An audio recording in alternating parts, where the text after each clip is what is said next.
Hey guys, before we start, a quick shout out to Alpha Dog Nutrition for sponsoring this podcast. Alpha Dog products are now available at dusupply.com, and you can use code ALPHADOG15 at checkout for 15% off and a credit for free shipping to try it yourself. Now let's get you to your podcast.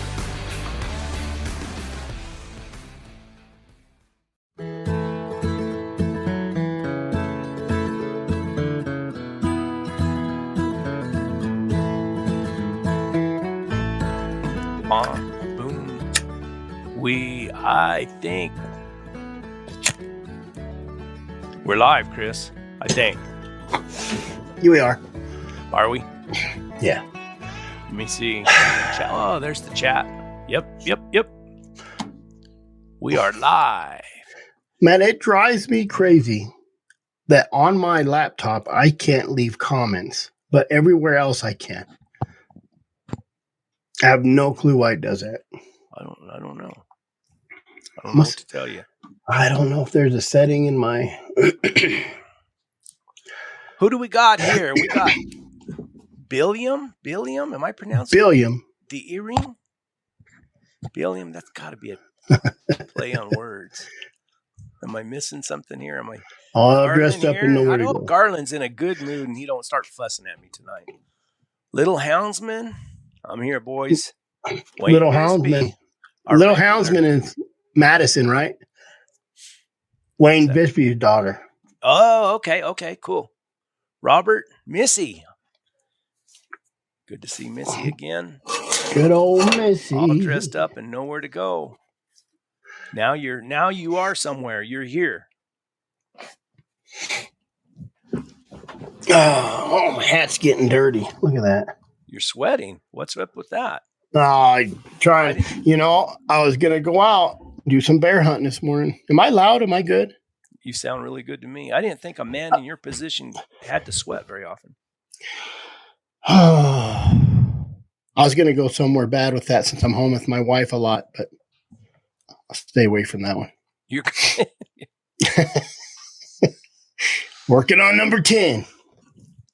We have not only who do we have Cody King coming on tonight? Did he send you those pictures? Yes, they're down. A lot of them are downloading right now. I was late tonight. I didn't realize there was that many of them. Gosh, tell me about it. There's a bunch of them, and I just clicked on it to download it, but I got it. I got it almost here. It was a zip file, but it's still taking a long time. Sound better than you look. Glad we are appreciative of your honesty, Mr. Barber. Troy Barber. Well, yeah. Every time I see that name, I think of Dances with Wolves. When he says, "What's your name?" He's all Dunbar. He's all Dumb Bear. I'm a little low in volume. I can fix that. You are a little quiet tonight. How about now? There you go. Is that better? It's probably good. Give me a thumbs up if you can hear me fine. Ask old Missy what she got Saturday.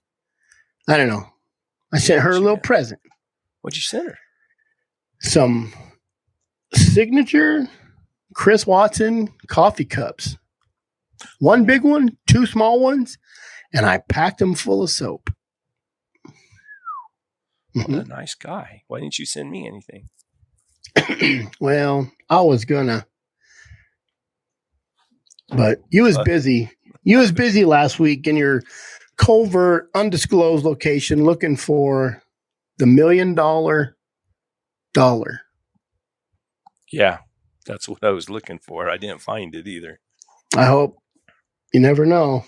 I just hope all these big time pioneer podcasters don't get mad at us is all I'm saying. Oh, they'll all be jealous over where I was. That's why I'm not going to say anything. No, I wouldn't. It'll be coming out on Outdoor Network and all that stuff before too long. Good to see a bear hunting video. Let me tell you about that bear hunting video. I said, I don't know. I don't drink coffee much, and I only drink it if I cowboy coffee it and boil it, let it roll for a few minutes, get that acid out of there. Volume is better. And I did drink a cup of coffee, and Cody Lynn was with me, and I had her drop me off, and I just walked, and I walked. Kind of made a loop on all the spots that I caught bear. And I come around a few mountains, and I was just full of energy. You know, I sounded like a big fat man going up those hills, but don't we all at one point? And I ended up catching it in a unit that wasn't open and won't be open for the rest of the year.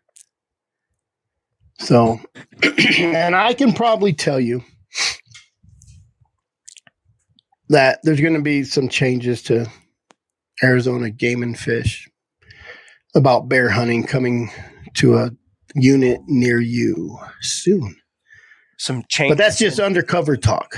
Oh, that's your private investigating talk, huh? That's my undercover game warden talk. Me and my compadres. We're going to catch you guys shooting little bears. What was that? We got a guest in the green room. Who'd that be? Let's see. Let me put him over there on the other side of you. There he is. Oh, I got to hurry and tell my story before the hero comes on. So basically, I walked a lot. Cody Lynn picked me up, caught some bears. Oh, got an iPhone. That's funny. Go ahead. Finish your bear hunting story. We got all night to talk about leopards. You know, I haven't been able to take my vodka dog out, and she's older too. And Dirty's old, and I think he's getting deaf on me. Some guy said he's not deaf, but I think what he'll do now is you'll feed him, and he'll just sit out there sometimes and bark. No reason. And I'll tell him to shut up, and he won't no more. As soon as he sees me, he shuts up. We just lost Cody. Wi-Fi password. Oh, he's trying to log on. Oh, yeah. So I What's the password made to the Wi-Fi? The whole world's going to hear your password, Cody. Yep. Let's see, how many? All 550 people in here. Let me beep it out. If he says it, I'll be like beep. But it was a good day. It was cloudy. I had a deer tag over the counter. So I'd have whacked me a spike to pay back all them deer hunters that whacked the sows. You would and little actually baby boys. just waste a tag on a little bitty spike? Just like that. Just like that. Yep. When I say I'm a meat hunter, I am a meat hunter. And I save my meat for a while, too. I know. Guess what I ate some 1962 elk the other day. And it was good. My wife said, "Do you see how old that meat was?" 2000. There was 2010 written on that label. And it was and good. you could tell it was written on a while ago because the rust was covering it. So that's what I did this weekend too. Yesterday, I made dove tamales, which I've never made before. That's better, Cody. All right, we're going to try it this time. So one of the things that happened in Africa is I plugged my phone in to charge it, and Africa runs off 240 instead of 10. And so I got a new phone that hasn't gone through all of this process before, so it's kind of messing me up. It's a new experience. What are y'all doing, man?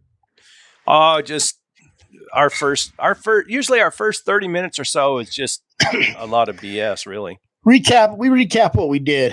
I caught a bear, made a video finally. It's been 3 months. Everybody gave me shit for it. Thank you, everybody. I know I'm slow. I'm a loser. Made tamales yesterday. I made bear tamales. And I'm going to surprise everybody. It was brand new meat from 2020. Fresh meat. Some of the newest meat I've ever used. Bottled, as you say. My wife is sitting here frowning at the thought of bear meat tamales. I got to tell you. I just took my neighbor some. She's a widow.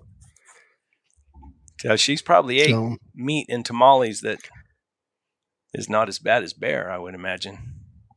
Yeah, she just don't know it. Yeah, that's right. You can put anything in a tamale. Well, so I sent my neighbor, her husband just died a little while ago, like a month or two ago. And so I text her and see how she's doing or whatever.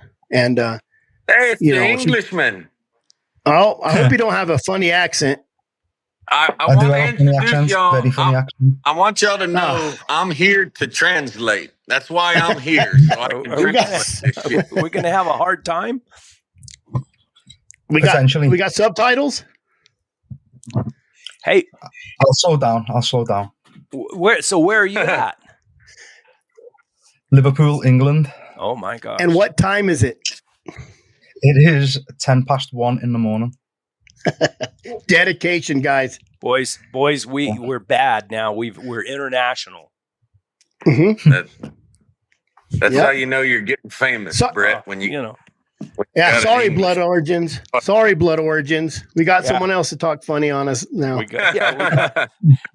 got our own funny talker. So this is in the top. Is that the top left-hand corner? Top left corner. Mm-hmm. Is Scott Allen.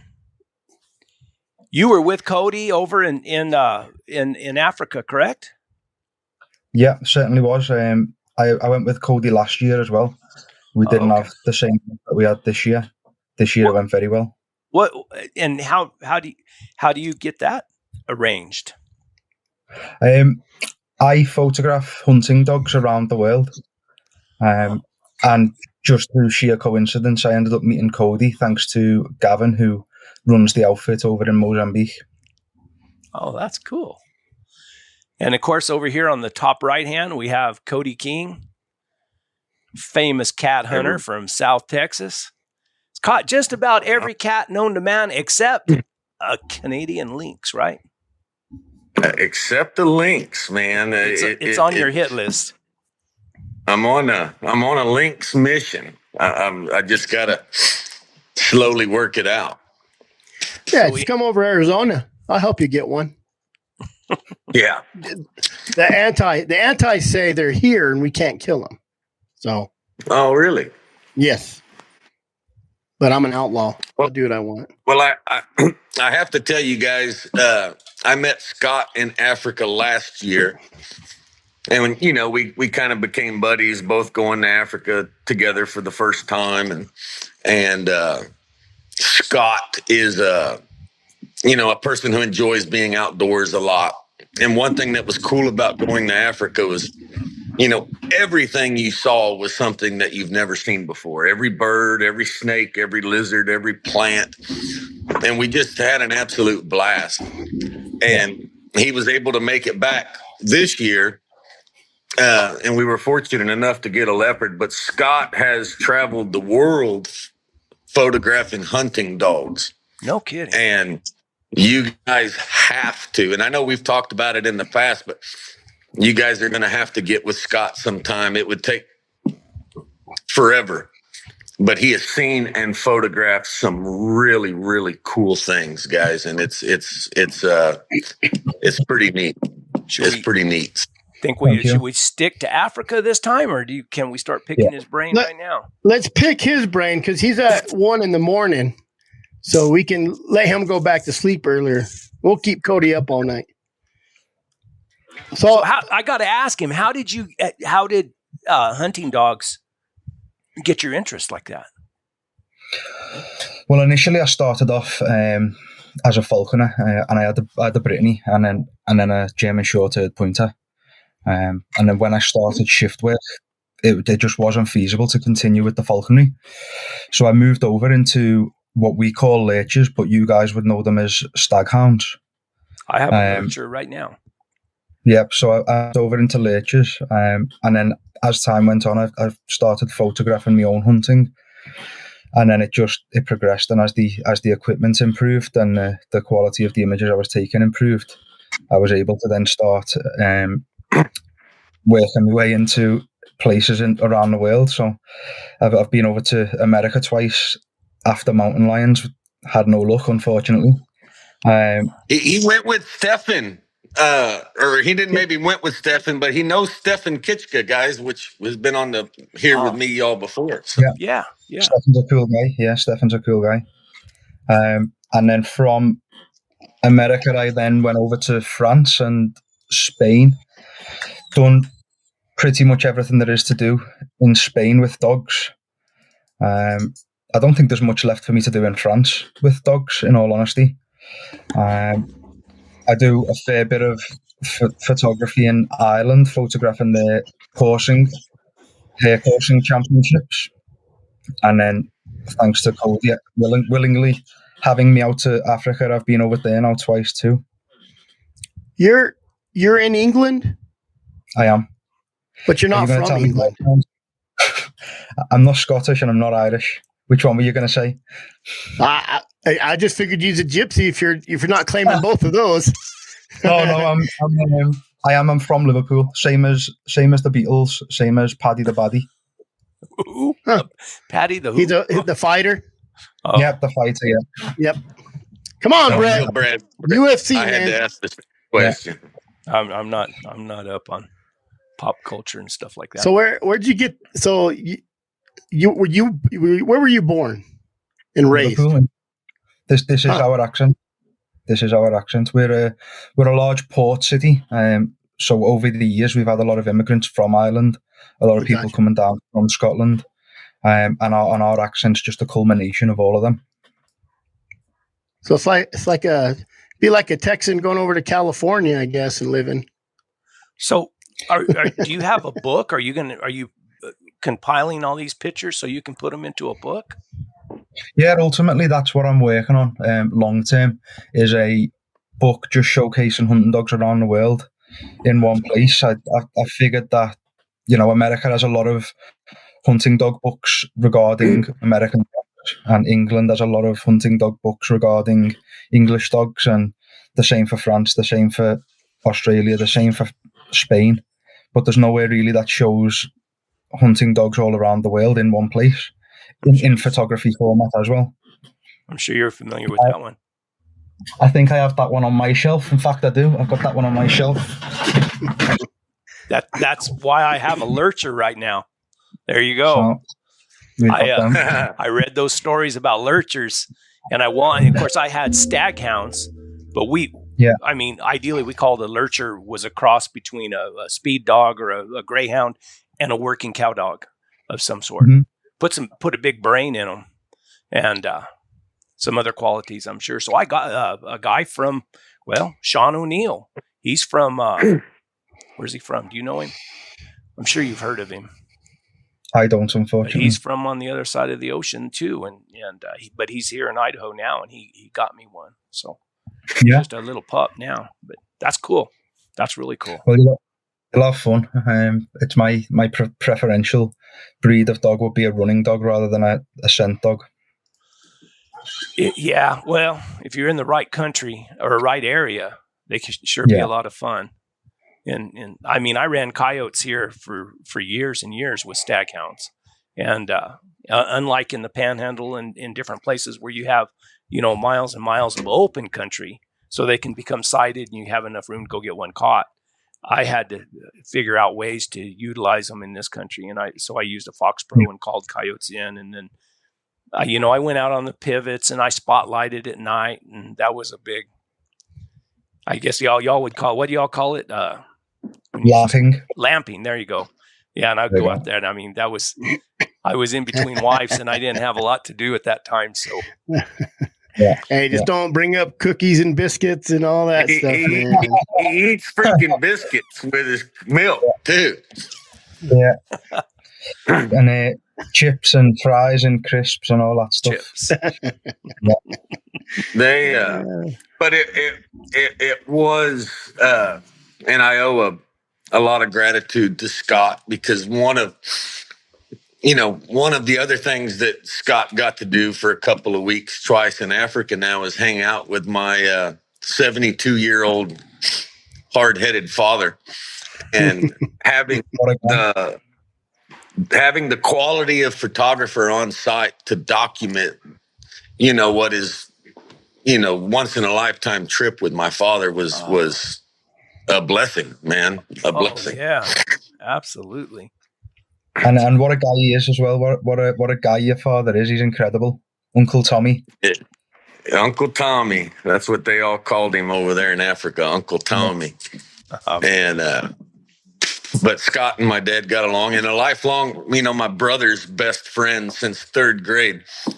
went along with us this year too, and him and Scott kind of buddied up and hunted together a lot. And it just, having him and Russell and my dad and Scott's photography skills kind of all there was priceless, man. Absolutely priceless. And I sure appreciate it. Trip of a lifetime right there. Yeah, it was especially cool. For me. I never at one stage in my life figured that at some point I would be hunting leopards with dogs. So it was definitely a trip of a lifetime for me too. So I'm very grateful also. I bet. So how old were you when you got into all this? Do you grow up with it? I started with falconry when I was about 13. And then I moved into the lurchers and the dogs when I was 17. And then I've continued with it then up until now. I'm 30 now. So has your whole family been doing it, or did you start it, or where did it start in your family? My dad done it years ago, but well before I started, he'd long gave up. I just started out to the blue, really. Now, one thing that Scott's area where he lives and, a lot of the houndsmen that he's dealt with have kind of reached a conclusion to their long-time battle that in many ways we're just starting here in the States, and that's the battle with the antis and the making hound hunting illegal. So everything that we're going through now, Scott and many of the people that he's dealt with and photographed over the years are battles that they had years ago. And I think that there's a conversation just in that sometime and discussing maybe some lessons learned, because they've lost their rights to run hounds in England. Yeah. I think that book, matter of fact, that we held up talks about the guys who didn't obey the laws after the laws were passed. I mean, I think that's what the rogues were, is they figured out a way to cheat it, which I'm sure if they start passing those laws around here, it'll be the same. It's the way 90% of it is now, I would say. It's just the way it is. Overnight, men who were passionate about hunting dogs became criminals, and you don't change what's in on it. The man likes what he likes, and he's going to continue to do what he likes. So does that, when they say outlaw, I mean, can you do it on private property and not? I don't know if you guys got public lands like we do over here. All I can legally hunt in the UK with a dog is rats and rabbits, and that's limited. We've just got a new government in the last month, and part of their manifesto is to completely outlaw all hunting with dogs. What's their reason for it? What are they saying? It unfair chase. It gets votes. We're a majority urban society now, so a lot of people in the cities who don't understand why or what it is that goes on, it gets votes from them. If they say we're going to ban hunting with dogs, they think, it's cruel. They don't understand it. They'll vote that way. It's a barbaric practice. That's what they say.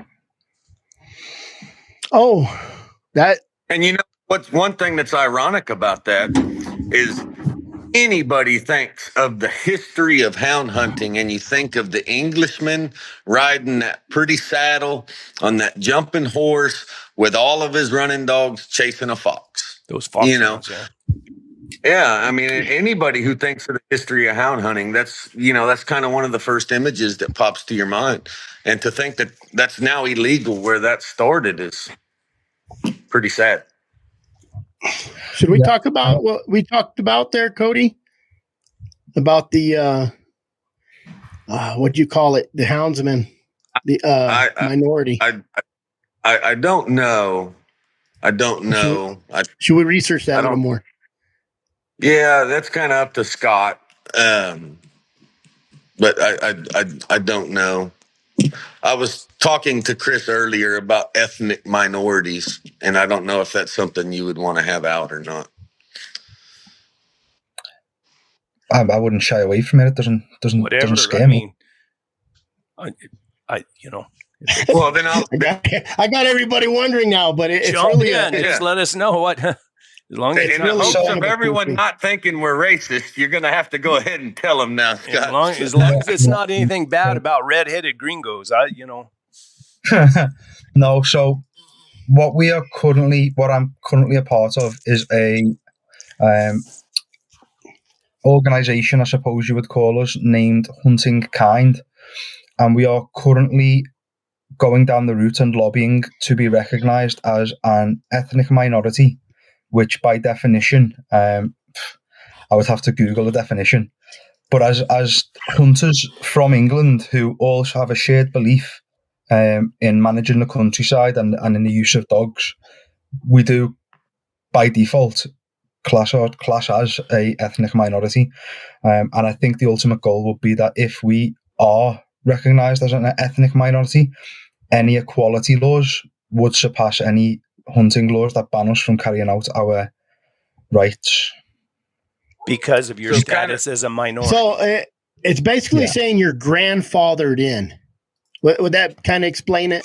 Like Kind of like indigenous people being able to hunt whales or still. smoke peyote. Yeah, closer to what Cody said. Like indigenous people up north, able to hunt whales and things like that. That'd be sort of the same lines that they'd be trying to go down. I mean, if you think about it, it makes sense. We've been running dogs. Even Elizabeth has brought it up. Been doing it for 1,000 years. Well, I don't know whether I said it to Cody or to Russell, but I think if in, let's say, 500 years, we can affect the dog's DNA to the point where you can put a pheasant feather in front of a 9-week-old pointer puppy and that pointer will point, how can we not expect our own DNA to have changed in that thousands and thousands and thousands of years that we've been hunting with dogs? I really liked that theory. I really did. And you guys are doing it. And I think in America, we need to get ahead of it. Yeah. That's one of the things that shocks me on my travels is that I went to Spain. They're fighting a fight against the Antilles. I went to France. They're fighting a fight against the Antilles. I went to America. They're fighting a fight against the Antilles. Here in the UK, we're fighting a fight against the Antilles. But no one's talking to each other and saying, what have you done in this regard? What have you done in that regard? Everyone's just fighting their own battle instead of being a conjoined force. So maybe instead of just here in the United States, a national houndsman association, there needs to be an international houndsman association. There needs to be an ethnic minority houndsman association. Yeah. Wow, dang. And that has to do with the technical definition of ethnic minority. I mean, I think that if you look up the Webster's definition of ethnical minority, say that 3 times fast. Yeah, I think that's kind of their claim is it's something that we could qualify as a group that has different national or cultural traditions from the main population, which puts a dead center on a houndsman. Yeah, so I'm an ethnic minority. The UK dictionary definition is a group of people with a shared culture, history, or tradition who make up less than half of a country's population. And that's exactly what we would be. I think the theory. Indigenous people hunting whales is a prime example. Yeah. And so, anyways, I find all of this very, very interesting, and that's one of the main reasons why I wanted you guys to meet Scott and kind of get an introduction going, aside from the Africa trip. But I think there's some conversations there that need to start being had. And I think y'all are a good platform for it. So I thought you just brought him on to back up your lies. Well, he was there when that Cape Buffalo charged. So, how good? We got to hear the story. How good are you at Photoshop? That's all I want to know. I was the one hiding behind the tree in the video.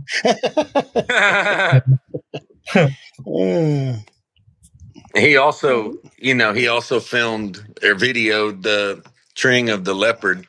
And, as y'all know all too well, in the heat of the moment when things are going down, getting footage is not always the top concern, but Scott can do some pretty amazing things with a camera. And it's amazing how much better the pictures are. When you're so used to just iPhone camera pics, and then you get one from Scott, and if you look at that one picture of me holding the leopard, I've got several pictures of that taken on an iPhone, but the one Scott took, there it is. There's half of it. Oh, let me see if I can get it shrunk down here. I don't know why it makes it. We never said we were like technology smart. No, especially me. Jeez, can you move it down? Trying to. There we go. Wow, what a picture. Yeah, the difference between the two is just unbelievable. I don't know why it's doing that. Yeah, here we go. Maybe this one will work. When I put it on here, it gets real big for some reason. The same one. There you go. Oh, no. Well, there's Cody. There you go. Now move. There we go. Is that better, guys? Don't worry about his 6 or 7 fingers either.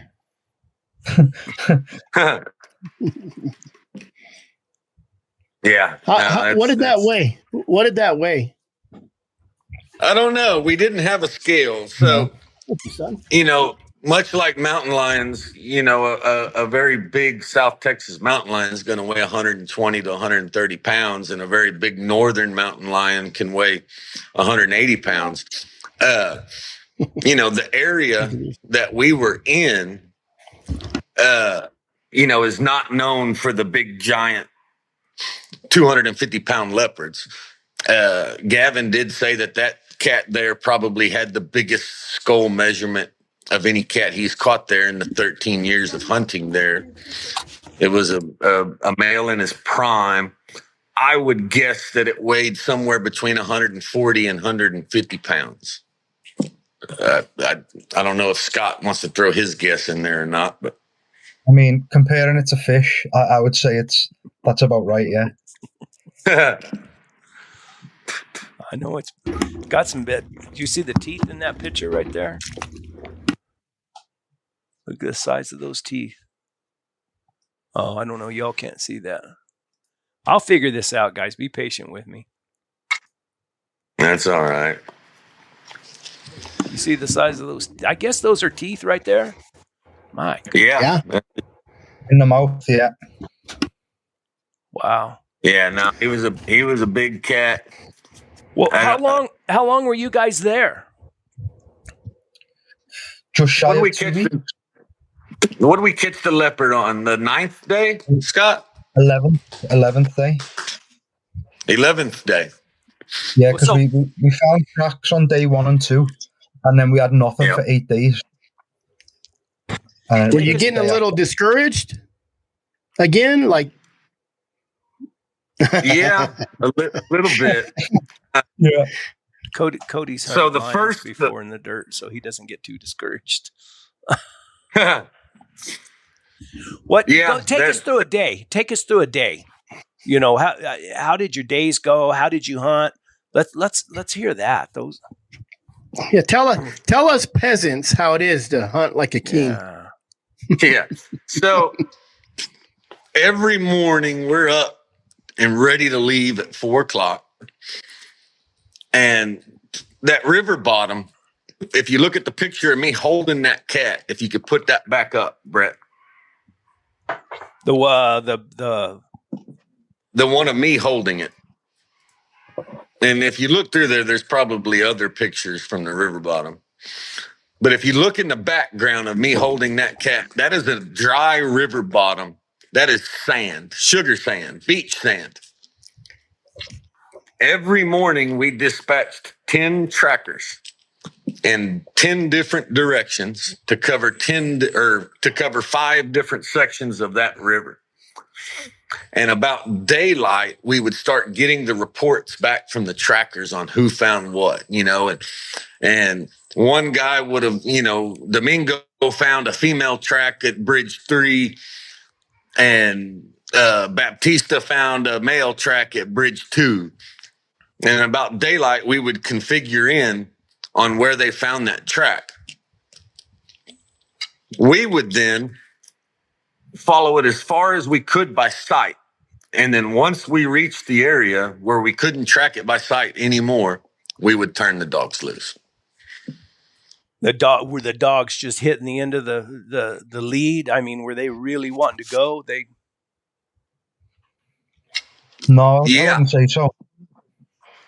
I mean, not on the trek. No, I mean that like they weren't smelling the trail and wanting to go.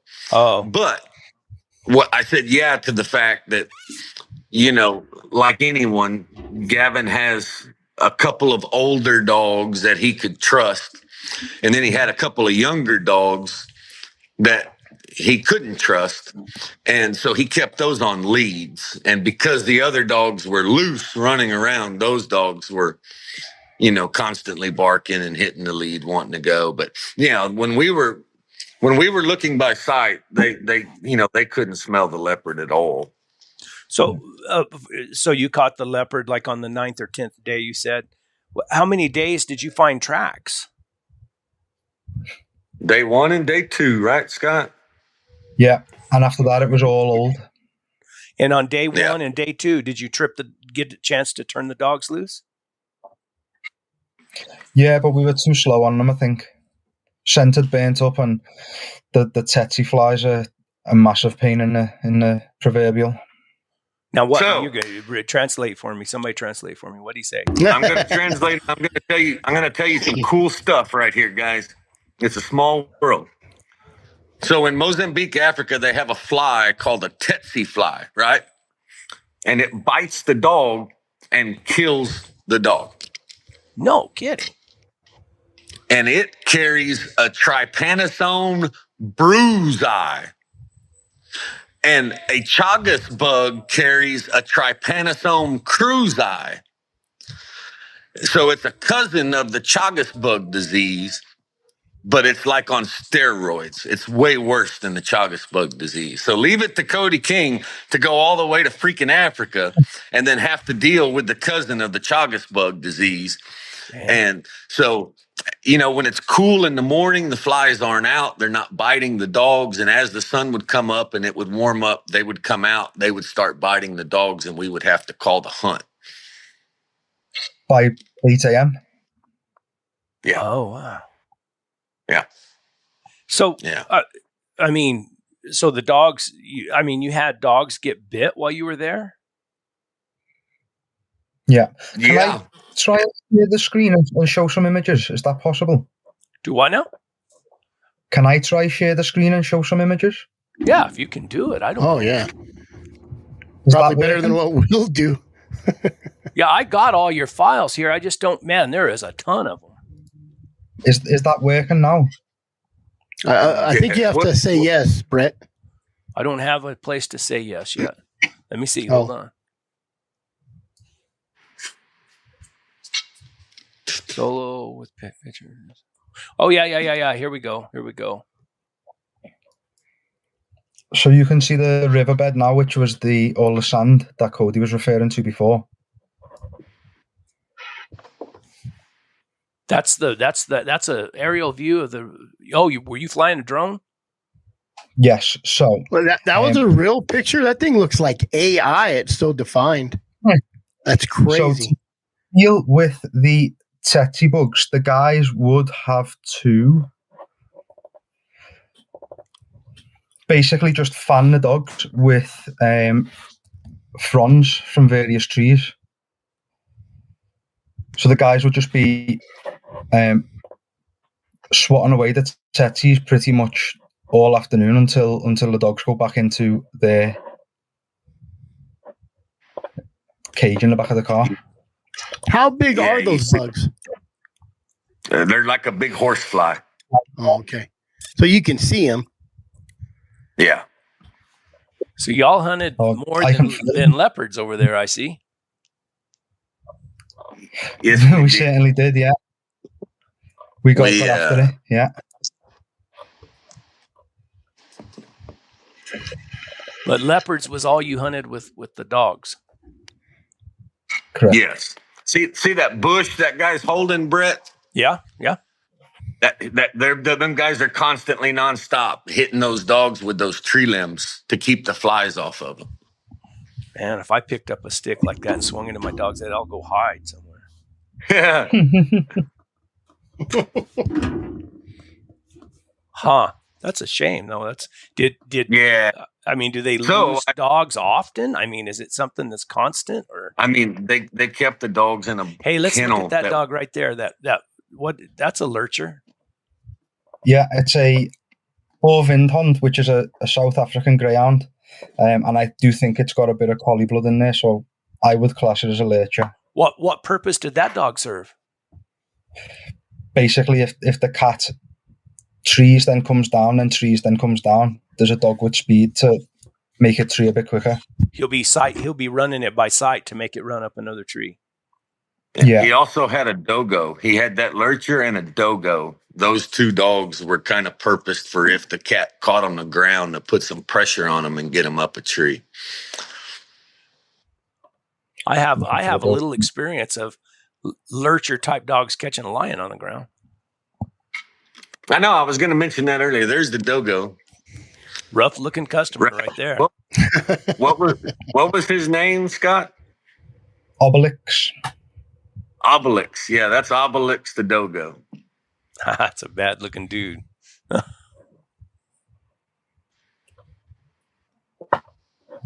So this is Gavin's dog box. Click on the dog box picture when you get a chance. Oh, bottom right, yeah. I'll go with this one first when it opens. There you go. There's a dog box designed to keep tsetse flies out. Oh, it's got screens. Is there anything they can put? Like, they don't put nothing on these dogs, like off? Something like some bug repellent? You know? Nothing that seems to work according to them. And ironically, Scott said that citronella is something that the antis use in England to spray on your dog's face to kill their sense of smell. Oh, geez. Really? Yeah. So if the antis come out to a mounted day, the traditional days that you imagine where the guy's in a red coat and he's on horseback, the antis will spray the dog's faces with citronella so that the dogs cannot smell the fox scent. So when your dog comes over to you and it smells like citronella, then you know the antis are out. Yeah, and it does damage as well. I believe it burns the dog's faces and things like that. So it's not good. It's not pleasant at all. And we're such a keep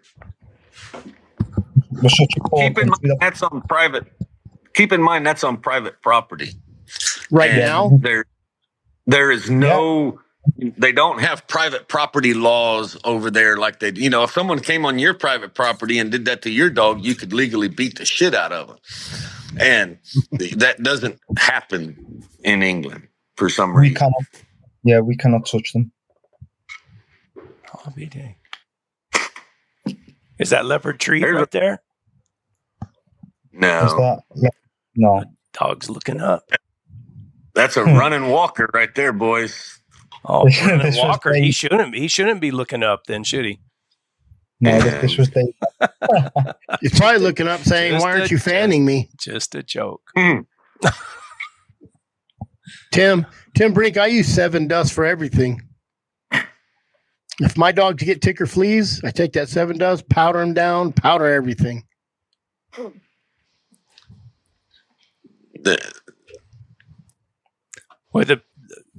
up that picture where they're all walking in the sand up there. That's a cool looking picture. We could spend 3 hours probably just going through each picture. Oh, there's tons of them. So there's the river bottom that we look for tracks every day. How wide is that bottom? Anywhere from 50 to 150 yards, probably. Is that the one where you could dig down and get water? So that's the next picture. Yeah, Scott's got. There's us digging holes so the dogs could drink. So the water's only a couple feet deep? That's crazy. Less than an elbow deep. If Arizona was like that, I'd be happy. You could dig down 1,000 feet and maybe hit water. And keep in mind, that's all their drinking water. I mean, some of those guys dug holes like that so they could drink water, and they would bottle that water. So this will probably be on a podcast on W. So if anybody's listening to this on W podcast, you're going to have to go to our live and look at all these pictures. They'll have to cut this out because this would be too frustrating on a podcast because we're all talking about pictures nobody can see. I'll narrate. Frustrate the heck out of me. We just looked at pictures of them digging in a wash, not even a foot deep. It didn't look deep at all. You got your work cut out for you. There you go. Hey, if they want to see it, they have to go to our YouTube. They got to go to Interview Stories and Tells. Sound like Morgan Freeman narrating that. There's a picture of me starting fires, boys. If you can't find the leopard by 8 days, I set the jungle on fire, god dang, let me tell you. And go to an exit point and just sit there and wait for him, huh? Yeah. What are y'all burning? So why are you burning? What's going on there? We burn about 5,000 acres. You just burn it because it's. Why do you burn it? To encourage new growth and new shoots for the animals to feed on. Just to get rid of and to chase everything out.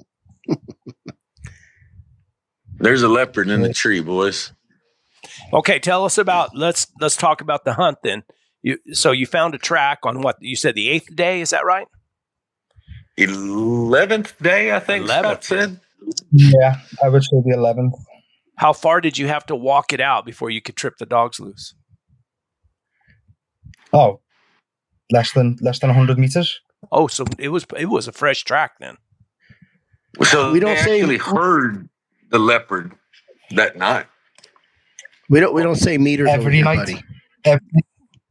We don't know what a meter is. What is a meter? A meter is what you put on something that gauge something.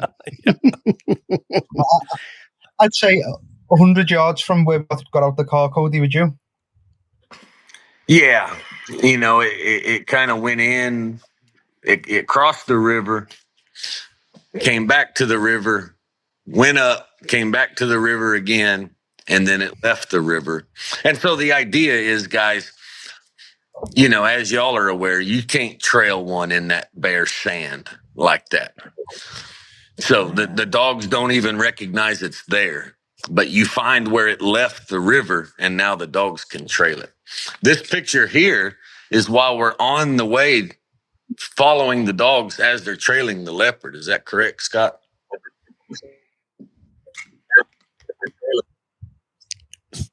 Yeah, that's that same morning. Yeah. Yeah. What in that mist is that? What is that? That's fog. There's fog. Oh, okay. So wasn't the fire you guys started to chase the leopard? So once you got out of the river bottom and you got into that with a lot of that underbrush, you had that fog. The trailing conditions were probably pretty decent. Yeah, they once they reached a certain point, they moved it fast. Scott, Tim wants to know how many pictures you took on that trip. Jeez, got to be thousands. Probably beforehand. Combined for both Africa trips, I've only got 1,000 left, but I'd say there was probably maybe 6,000 in total for both of them. I only got 1,000 left, just 1,000. I know in like day 6 or 7, he had taken 1,400 pictures. Wow. Yeah. And we hadn't even done anything at that stage. You're doing good. Keep showing them to us. Yeah, just keep them going. And Cody, just keep telling us the story. Yeah, tell us the story. Look at these guys right here. Is that your dad right there in the middle? Rick Cooley wants to know, Cody, what you did with the dogs when you were not hunting. They just kind of, did they hide them out? Yeah, they had a kennel wrapped with burlap sacks so tsetse flies couldn't get in there. So, ironically, guys, I get to Africa. I get to the hotel we're staying at in South Africa before we catch our next flight. There's the kennels. And lo and behold, there's this lady sitting there talking about Rick Cooley. Rick Cooley was at the same hotel the day before going on his buffalo hunt. Look at that. Small world. Oh, no kidding. Yeah, small world. Yeah, there's the taking care of the hounds right there. That's the Pepsi-free kennel they built for those dogs. Billiam de Earring, Cody wants to know if you could buy snuff over there in Africa, or you have enough to last. That's an important question right there. So the first year I learned that no, you cannot. So I had a suitcase full of it. That should have been the time you quit. Yep. Dale Stanley, did the bugs bite the people? If so, did it affect them? Did it affect them like a chagas? They only bit me. They only bit Scott. They didn't really bother anybody else. But they can cause what's called sleeping sickness in humans. They only like that fine English blood. Mm-hmm. Yeah. That's why he talks like an Irishman, to throw him off. They can basically, if you get bit by the wrong one, they put you to sleep and you just don't wake up. Like you go into like a coma? I don't know enough about it, but they said basically you go to sleep and that's the end of you. You never wake up. Were you concerned when you got bit? I believe that the sleep is limited to certain areas, and Mozambique's fairly safe. But it's still, I was getting bit maybe 10 times a day, and Cody and Russell. I just wouldn't trust the fairly part of that safe equation. Yeah. That's just crazy. So like when we'll have to look that up, because you just go to sleep, your body shuts down. I guess you don't eat. I mean, it must be like a neurological thing, like it attacks your nerves. Was there anything else that you guys had to watch out for? Big snakes or anything else that could bite you and hurt you besides leopards? And right here at this watering hole, when it opens, we actually found a gaboon viper shedded skin. They're pretty poisonous? Yeah, I believe it's one of the most poisonous vipers, the gaboon viper. Who found it? One of the natives? Yeah, one of the guys picked it up and showed us it. He picked it up. I bet it was the shed skin. Oh, okay, yeah. Okay. I bet those guys, those native guys, I bet they're tougher than snot, aren't they? Well, Domingo. Do you want to tell a story about Domingo, Cody? Show us Domingo. God knows the story. He was the one holding the dog. He'll pull him up. But I mean, he was a warrior in some of the wars over there. I mean, that's a cut your head off with a machete kind of guy right there. I bet they are tough.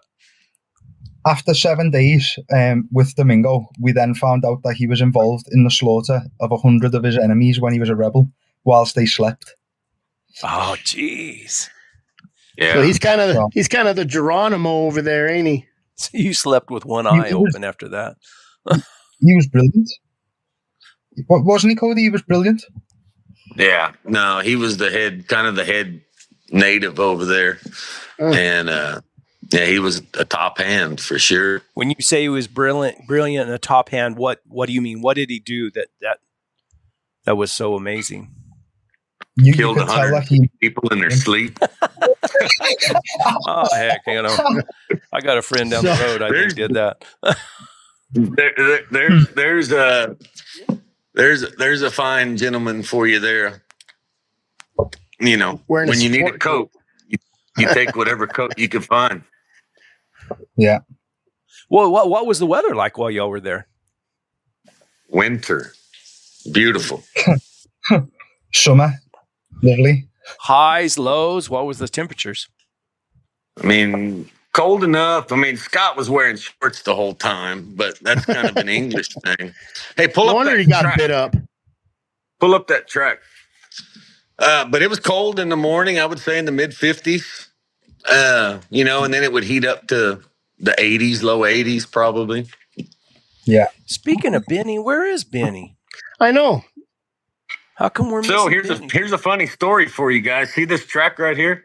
Yeah. This is a male leopard that we hunted for 10 days. And the 11th day, we found a track and we caught it. And we caught the leopard and I shot it and we got it down and we noticed that the leopard was missing 2 of its toes.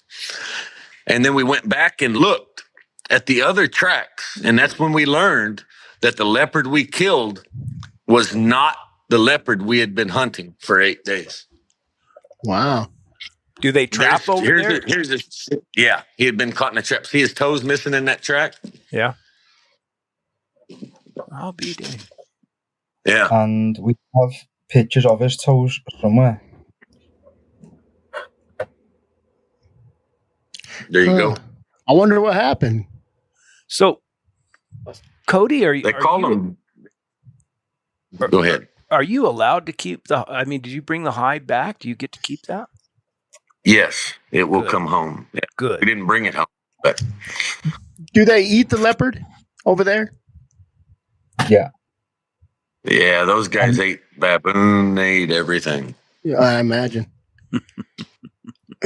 And you have to understand. So,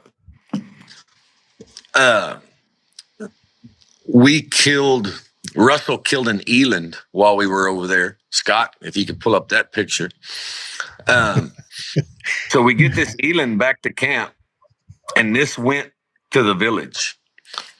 And it was one of the coolest things that I saw over there was these guys took this whole eland that weighed hundreds and hundreds of pounds and cut it all up and divided it evenly. And them arguing over who got what piece of meat.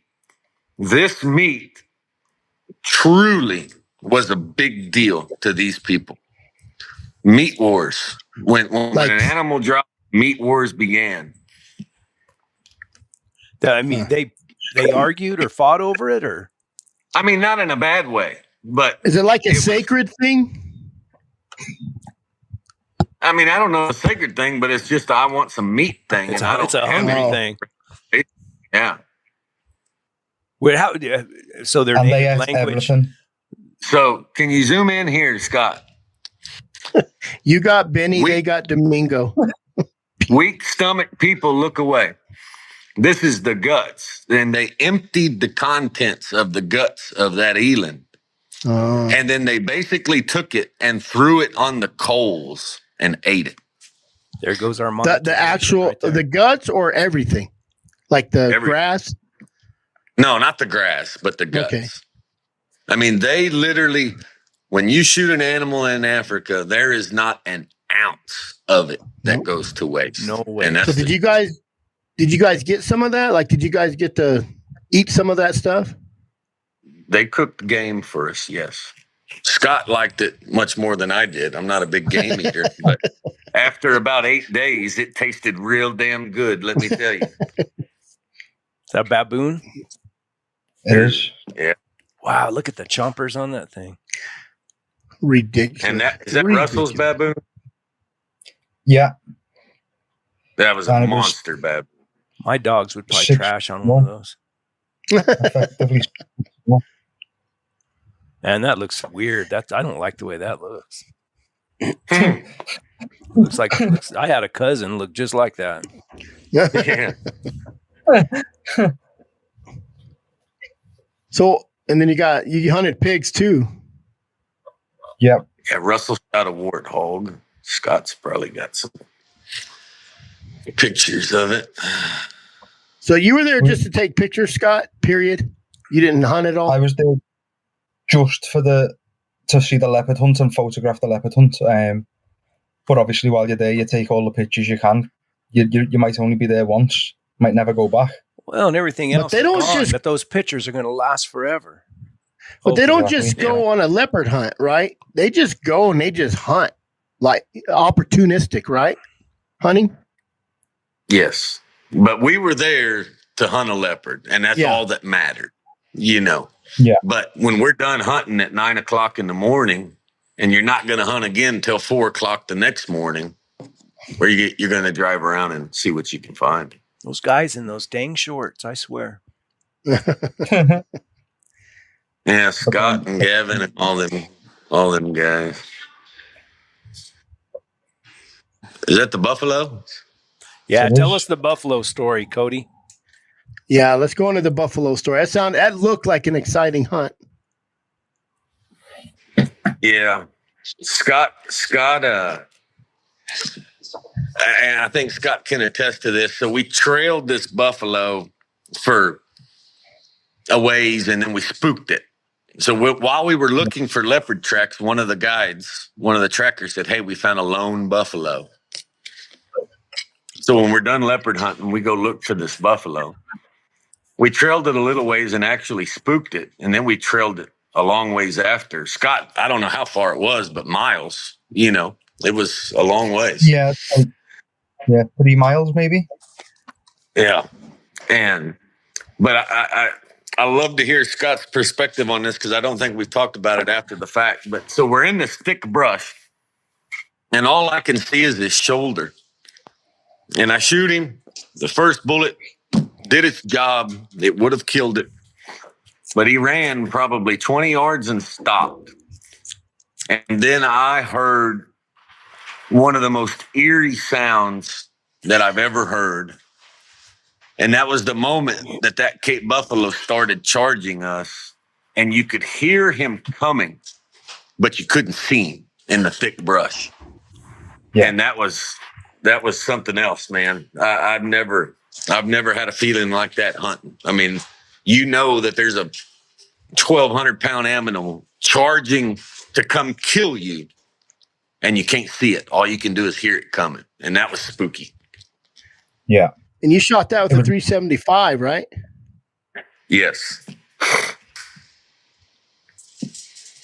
Yeah. That rifle wasn't big enough at the time, was it?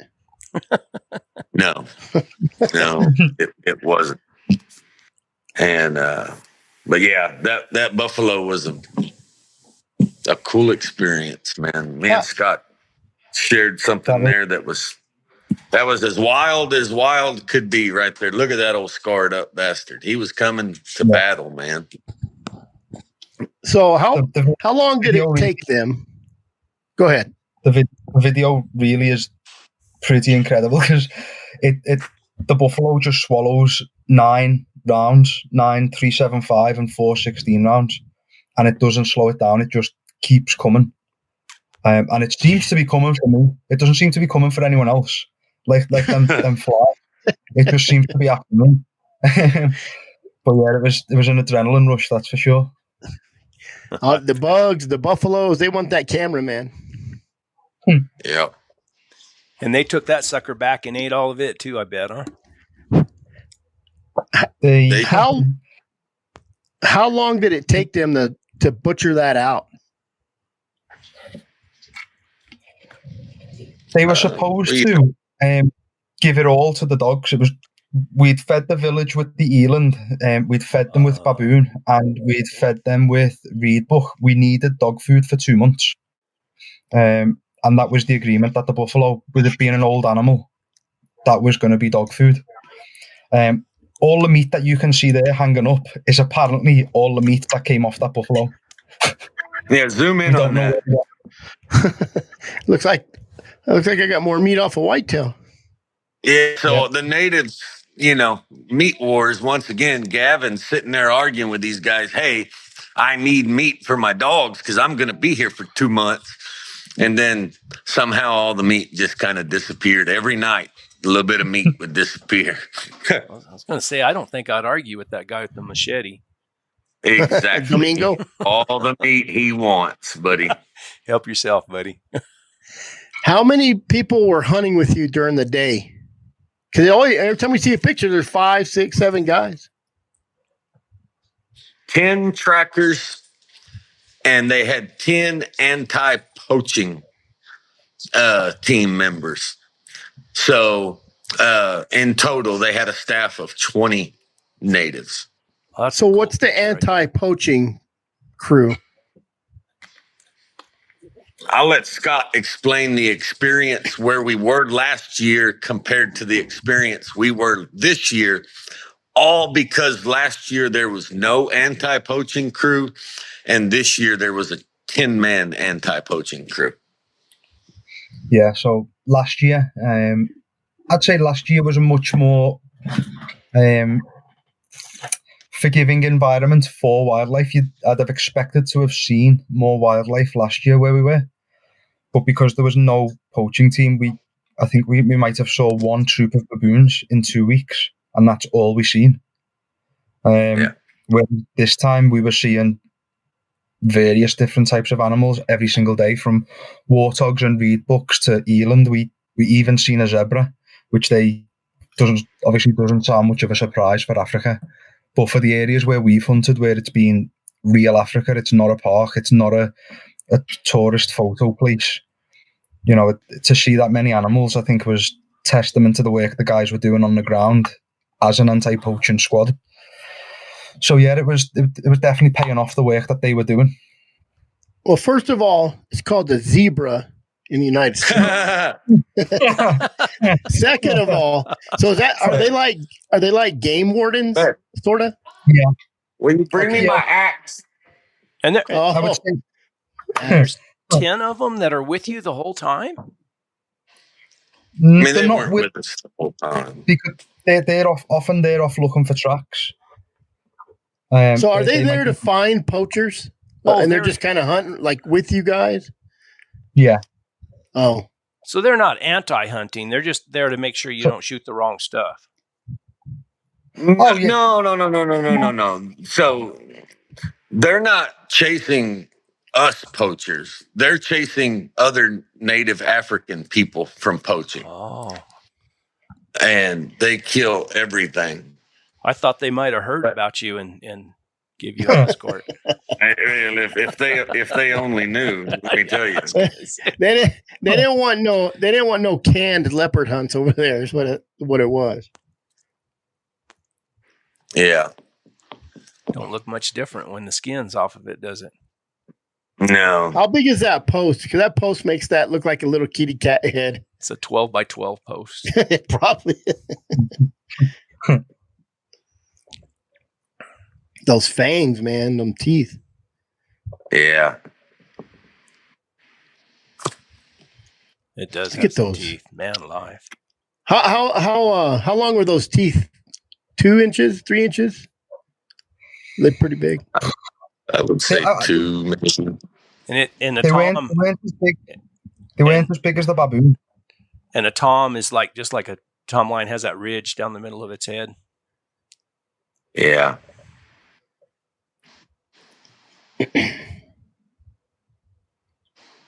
Man, they're beautiful, aren't they?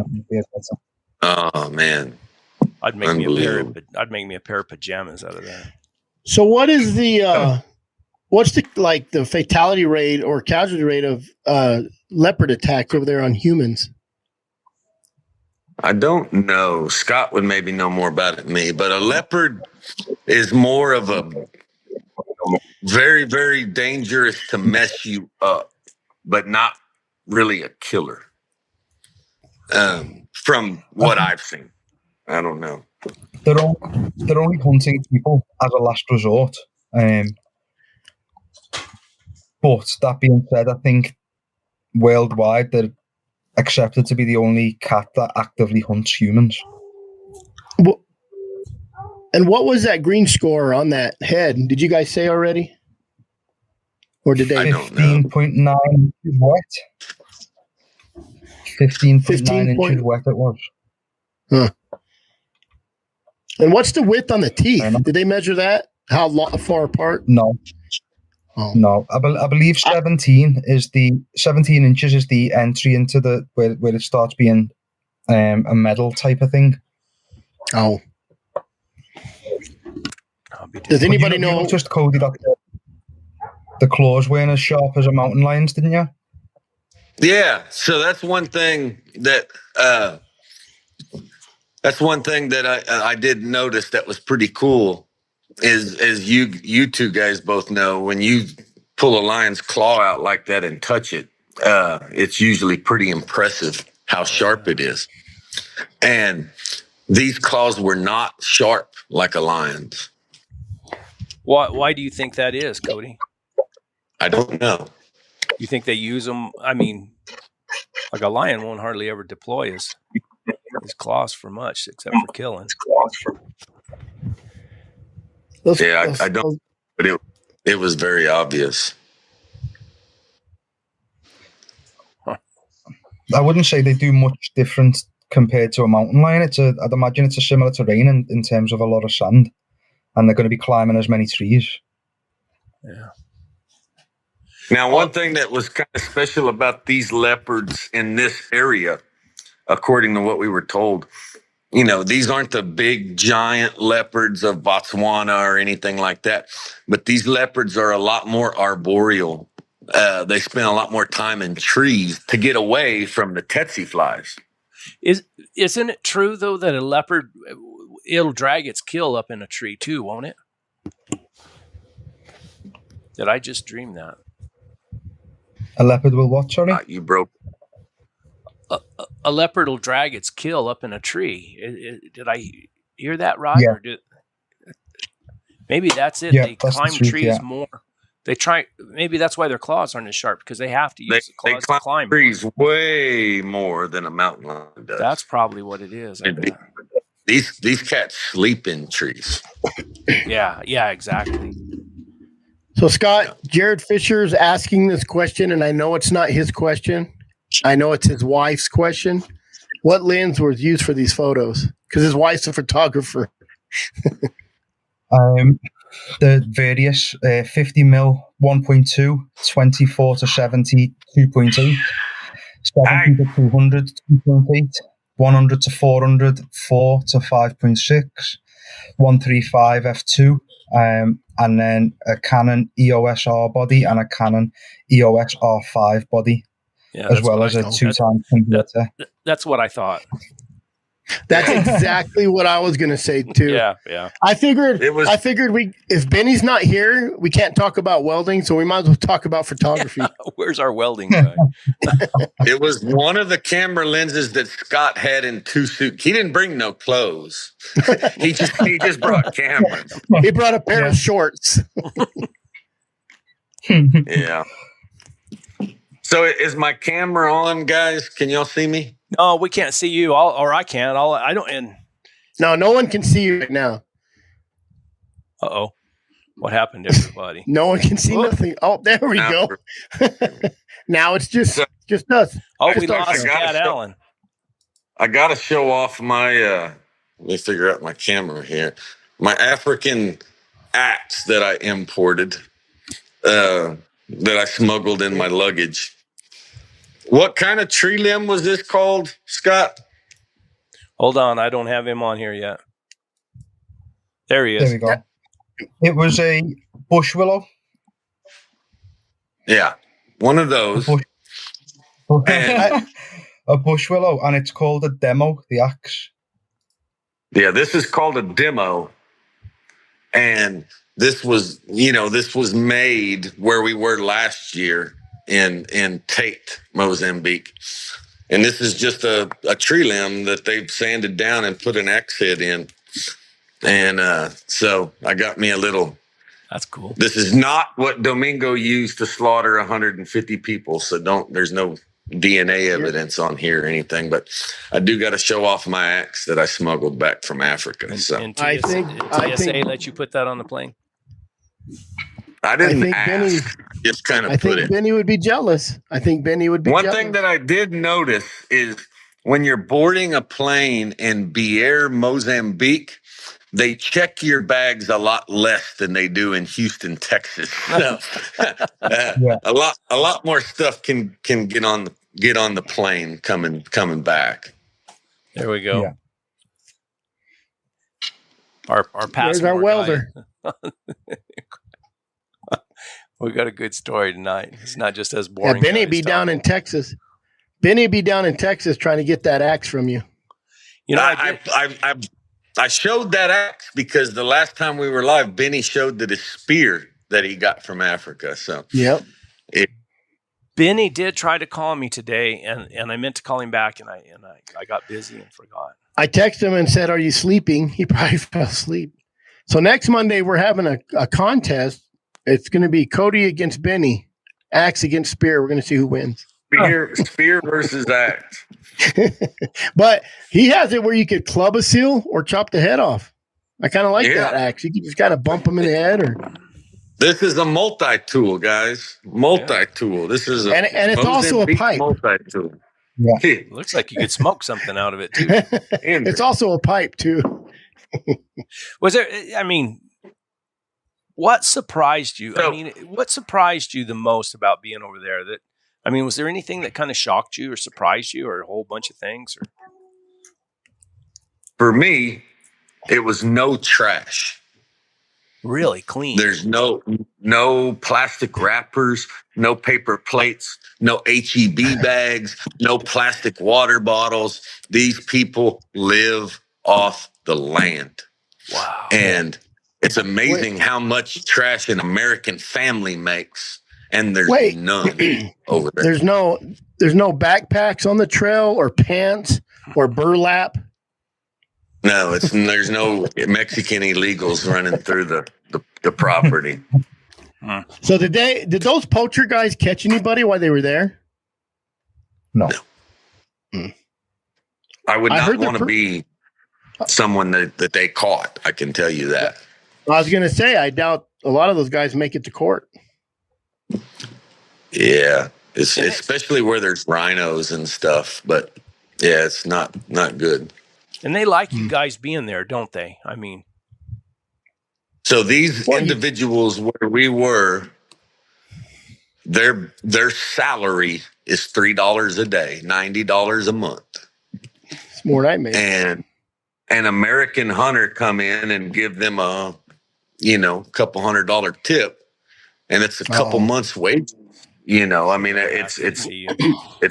really, I don't know that I want to say it's vital to their community, but it's definitely a big plus for sure. Can you tell? I mean, they like you. I mean, they appreciate you and everything. Respect wise. Yeah. No one who you're with has any resentment, but as you're driving along the road, I think you can definitely see resentment from the people who you pass. Would you say, Cody? Yeah. A lot of poverty. As from your definition and my definition of poverty, as poverty as poverty could be.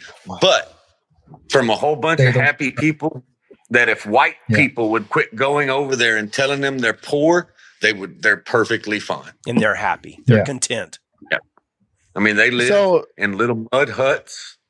They're not on Facebook. They are on Facebook. Yeah. Hey, go to TikTok and you'll find them guys dancing in Africa. And people will be sending them money. Scott, you don't have the leopard dance video handy, do you, by any chance?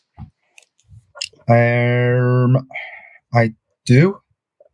I think we got to see it. Y'all got to see this. So this is taking of a leopard is a very special thing to those guys. And while he's looking for this, if he can find it, I do want to take the time to give a shout out, guys. Panther Trackers, Gavin, I don't know how to say his last name, Lippies, something, I don't know, but his name's Gavin. info@panthertrackers.com is his email address.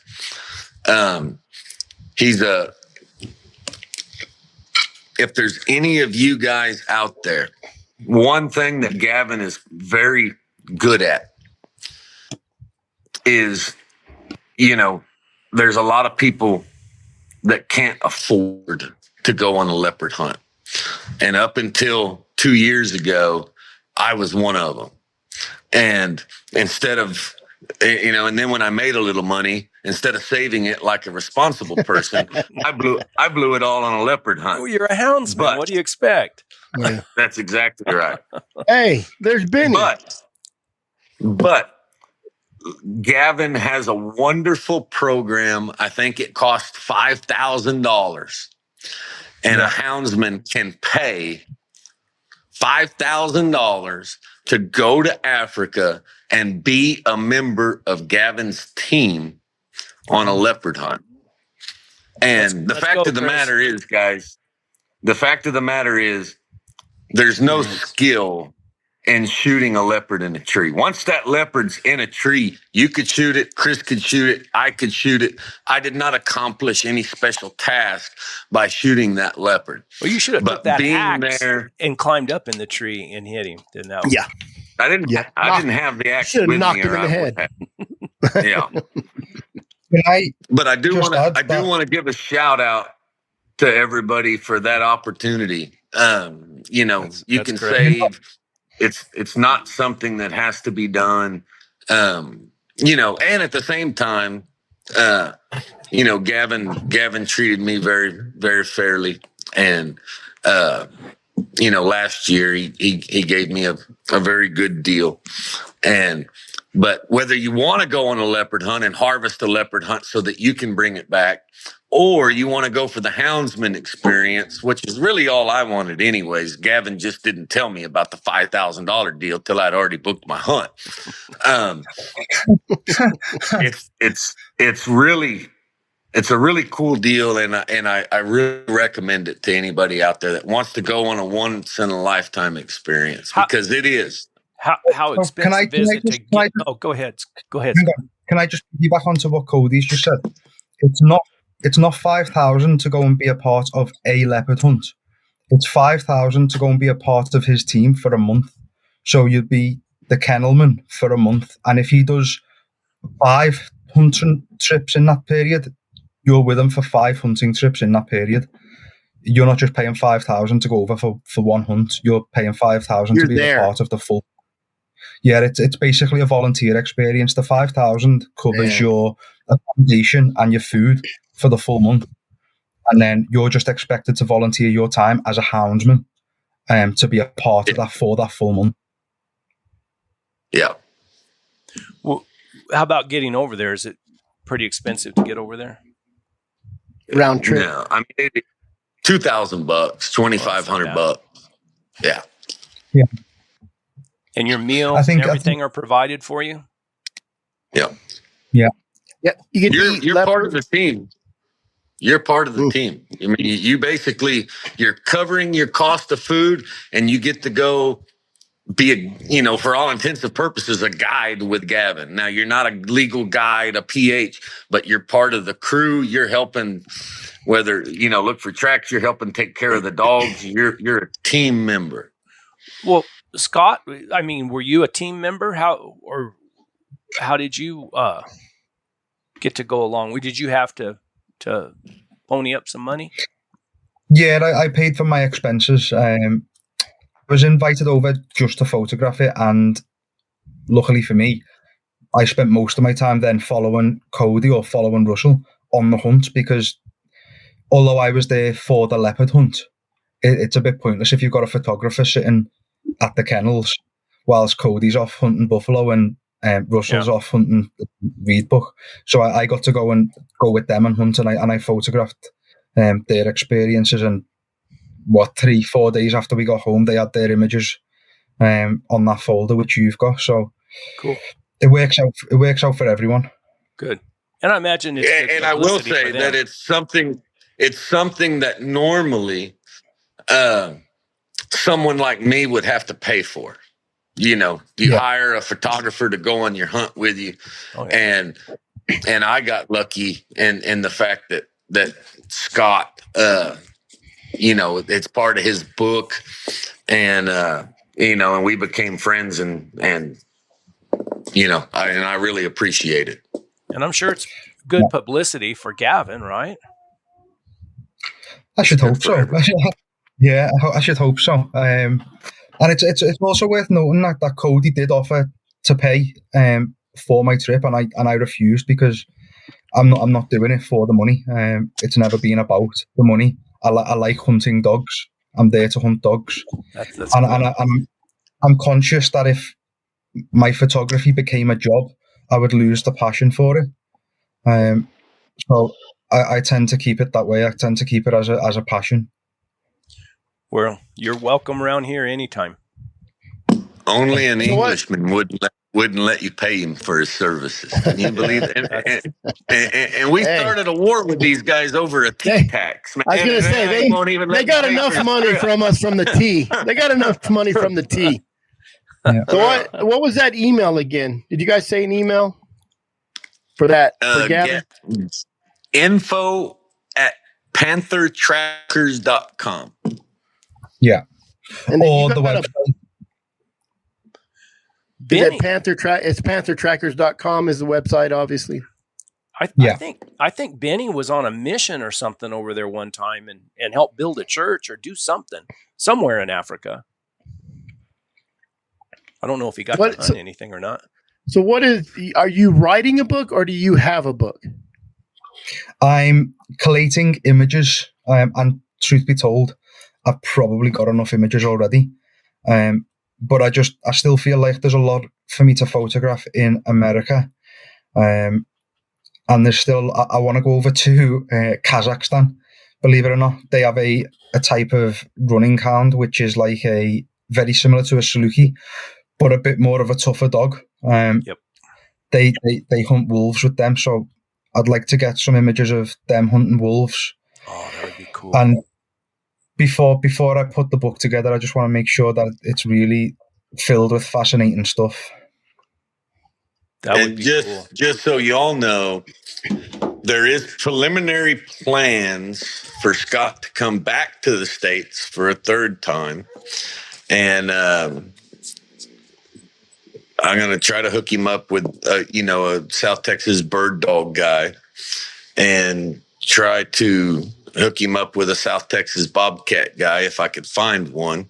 A good one. And then if I can find a good one. But we're going to try to arrange for Scott to accompany me on one of the future collaring programs with jaguars so that he could photograph that for his book. How about taking him on a lion hunt too, Cody? So the mountain lion has evaded him. He's come twice and he hasn't got a lion yet. Yeah. And so maybe I'll have one pinned up before he gets here. We can wade limit it for him. Yeah. Oh, geez, that's so do you got Scott? Do you got like an Instagram or something that you put photos on? Yes, it's all everything. The website, Facebook, Instagram. It's all SA Field Sports Photography. Yes. Let me get a link here.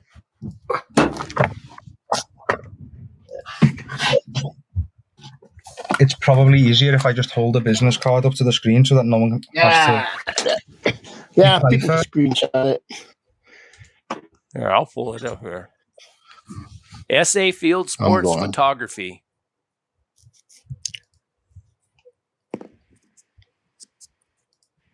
Jared Fisher says he knows a guy. Take you line hunting down on the Mexican border. You can not only photograph lions, you might get a jaguar if you go to the Huachucas, and you will get a bunch of foreigners and take pictures of a lot of trash. You'll see what trash is down on the border. I'm gonna look it up right now. I put a link in the comments. Chris. There it is.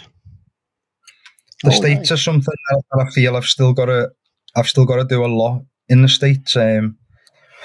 I don't have much of an interest in the hog hunting because I've done that in Spain and I've done that in France, so I don't feel like rehashing that in a different country. I would like to do coyotes with staghounds. I think they'd make for some incredible pictures. And then obviously the cats and the bears and all of that stuff. Get a hold of Sean O'Neill up there in Idaho. Any of those guys, they can hook you up with all the, class, great coyote hunters, sidehound guys. Yeah. And then they got the terriers and everything also that they mess with. Brilliant. So, yeah, they can really. So I have to say, one of the coolest things that I found that Scott has worked on is these badger hunters with these little terriers. And the dog's running a hole, and the badger has this big system of holes. And these guys have a trumpet, and they go around listening in the ground, moving it for where the dog is underground, and then they dig a hole and dig them up. And it's I found that fascinating. That's crazy, yeah. But he's literally traveling around the country documenting all of this stuff that little by little, slowly is going to disappear. Yeah. And it needs to be documented before it does. And so. Yeah, Seth Missy Fix says Seth Hall, he doesn't run coyotes, but he runs hares or jackrabbits, really. Yeah, I know Seth fairly well. I've got an open invite from Seth. He's in New Mexico. So that's on there. That's on the list of the many things I've got to catch up on. But as Cody just alluded to, then that was part of the initial reason for beginning the collation of this book, was that I can see that in the UK we're on the brink of losing all of our hunting with dogs, and it's just going to be one country after the other. You know, it's all going to be a lost art at some point. It's important, as Cody said, to have it all documented. And if that's you ever a fact. That's why interviews, stories, and tell. That's why Brett's work with all the Mike Roots, all these old guys, Orville is super important. And I don't think these young houndsmen understand that. I don't think they understand it, because when it's gone, that's all you're going to have. And if it's a picture book, your houndsman will understand it better. That's all I'm going to say. I think one of the deals is now is the young guys have access to everybody like Cody and everybody because of the internet and everything. When I started, we didn't have, all these Facebook and all that. These guys were hard to find, and just to find somebody. I remember in 1980 something, just searching for J.R. Williams' house, because I knew he was a lion hunter and he hunted this same country that I hunt. And I knew he lived in Fair Acres somewhere, but there was no way to find him. He was kind of an elusive feller anyway. He didn't like publicity.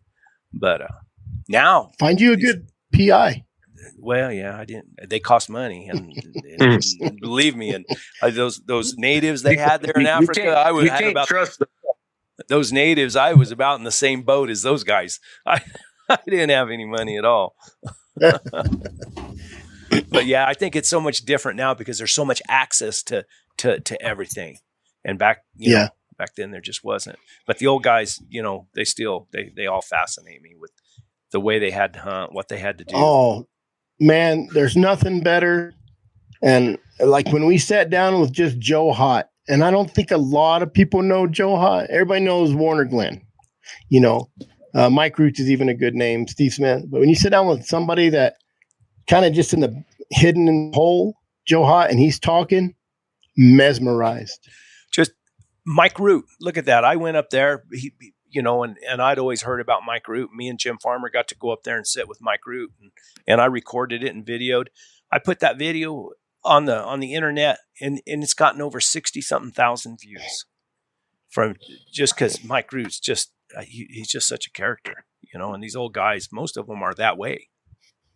I have a question for Scott, and it's a question that just popped into my mind, and I'm probably going to wish that I had asked this in a private phone call before. But in all of your world travels to Spain and France and Kazakhstan or wherever, and everywhere you've been, what is the reputation of the American houndsman? How is it represented around the world? I mean, is it something that's even discussed at all? I mean, do the English hunters despise the American ways, or I would be curious what what others' thoughts are of us. I think that's one of the very shocking things is like when I've showed you the images of the French terrier hunters, the badger hunters, and you don't know anything about them. they don't really know anything about how things are done in America. And it's the same. They don't know much about how things are done in England. They, like you, picture the guy in the red coat on the horse, but that's all they know about England. They don't know anything else. That's one of the things that surprised me most, as I was saying before about and as you alluded to, there needed to be an international houndsman association. There's no international dog work association, full stop. No one really knows what's going on in other countries unless you're actively seeking out and trying to go and see it, and obviously seeing it in person. And that's a problem with the houndsman. Is we go hunting every morning and are totally oblivious to the rest of the world. Even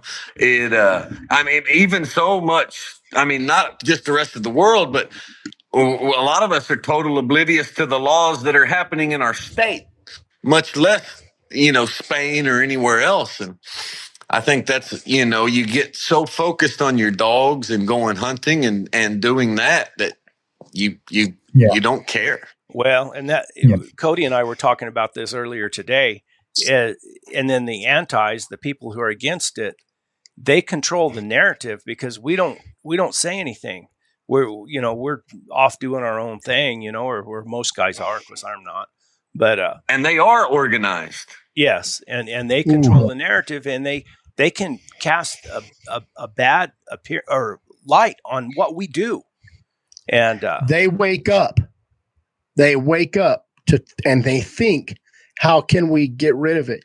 We wake up and don't say, how can we keep it? Yeah. That's the problem. And I've been saying this.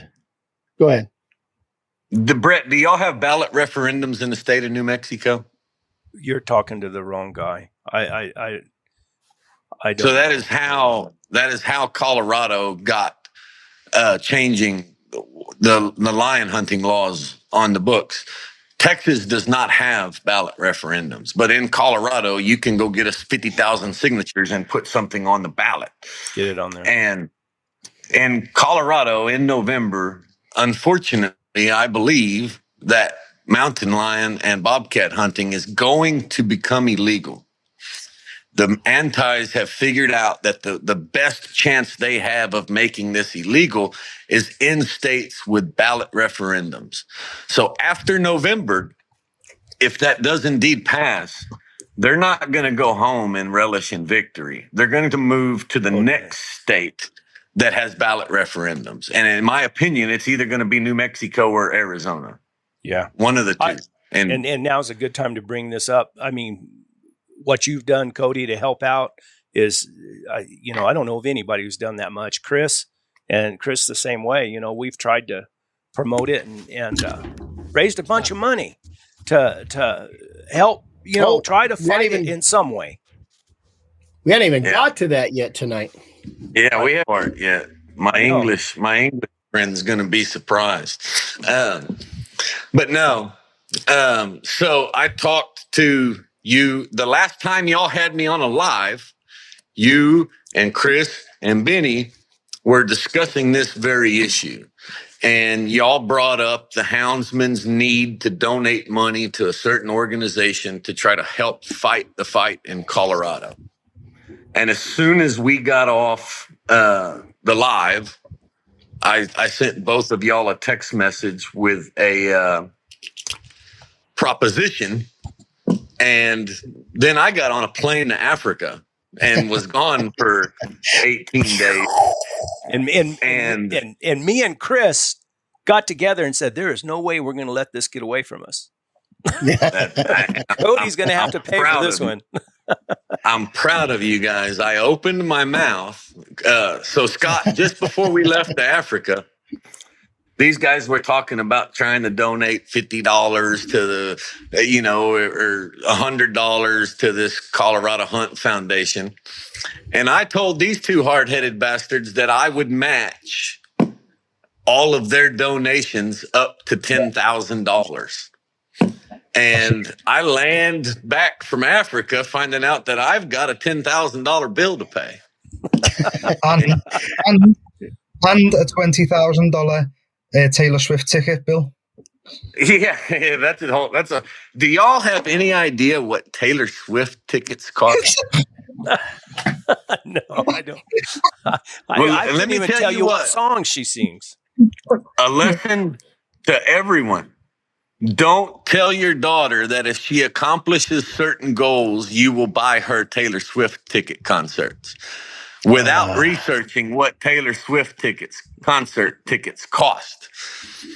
Because I can tell you, I will not be going to Africa again next year because of it. You're going to be going to a Taylor Swift concert. I'm not going, but I'm paying for it, and that was the biggest mistake of my life.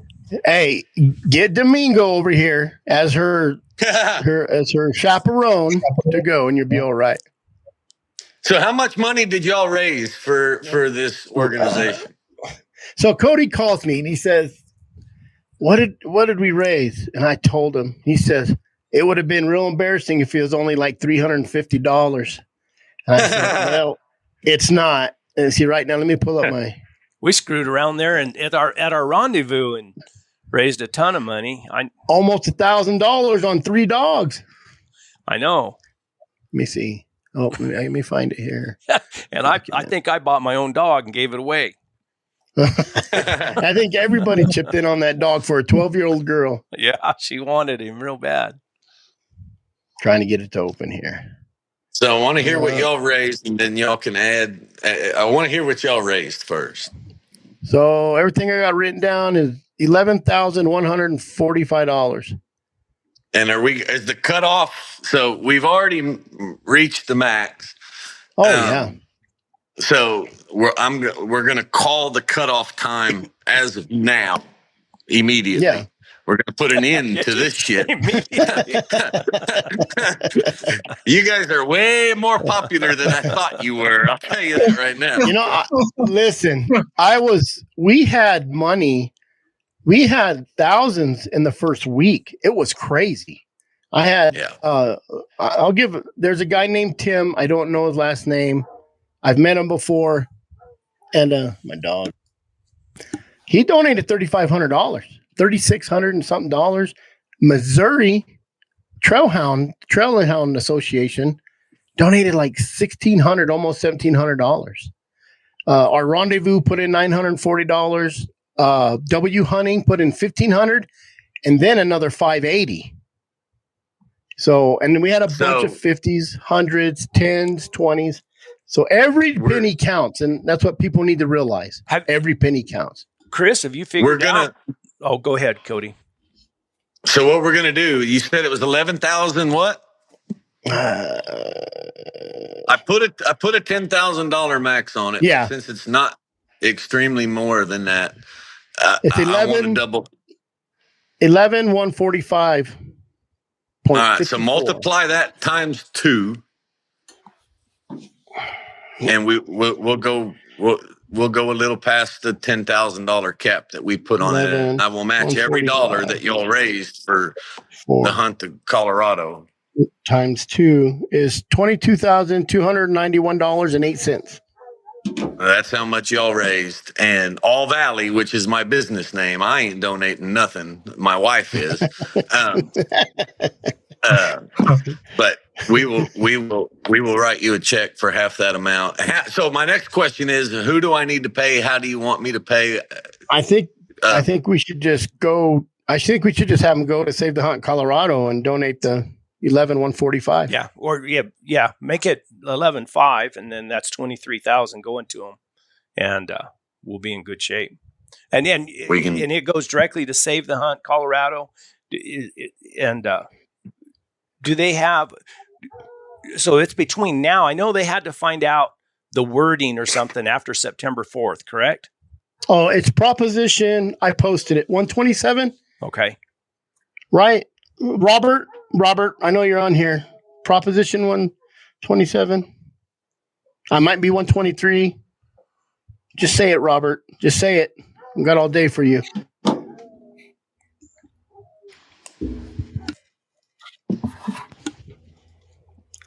So I don't know. I hope that's enough, in the scheme of, so the bad thing about it is, guys, unfortunately, and everyone needs to know this, y'all just raised $23,000 for the Save the Hunt, for the fight against the antis. And to me and anyone else watching this, that is an ungodly amount of money. That is a ton of money, and it's nowhere near enough. I mean, it's not.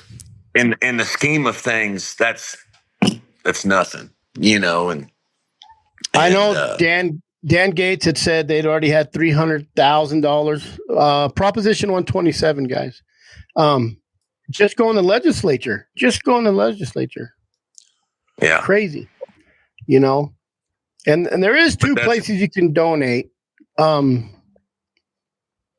don't know. Maybe get hold of Dan Gates and find out. But there's SaveTheHuntColorado.com, and there's, I don't remember the other one. The thing I like about SaveTheHuntColorado.com is there's a person there with his boots on the ground. And you guys could go to CRWM on Instagram. They do a lot of Instagram stuff.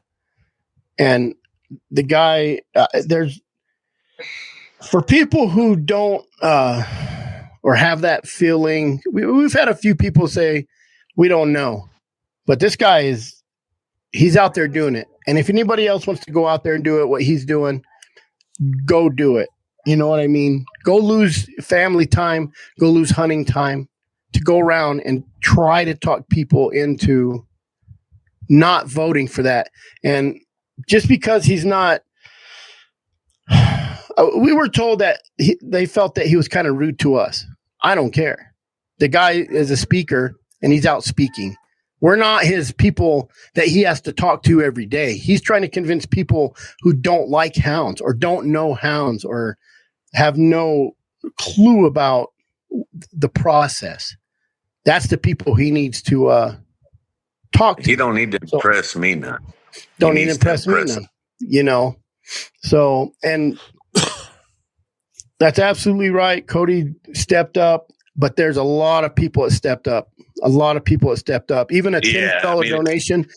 So every little penny matters. And my goal when I said that was, I wanted everybody to feel that the money wasn't going to get donated unless somebody else donated it. All I did was match it. And I wanted everybody to feel that they got a bang for their buck, Exactly. And if you donated $100, you actually donated $200. Mm-hmm. And, and that's what I wanted to do. And I wanted to encourage others to give a little bit of money in the hopes that it would add up to enough to make a difference. And if they've gotten, $23,000 isn't chump change. That is enough to help, but it's not enough in the longevity battle of things, because it's not going to end in November. No, but it's going to be a constant thing. Everybody that did donate, you helped out, and that's the only way to fight.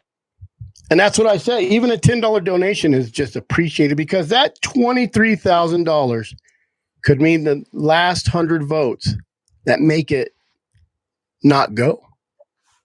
Yeah. That's possible. So we do appreciate everybody. So Scott, when you went lion hunting, where did you go? Utah twice. What, Utah? Yeah.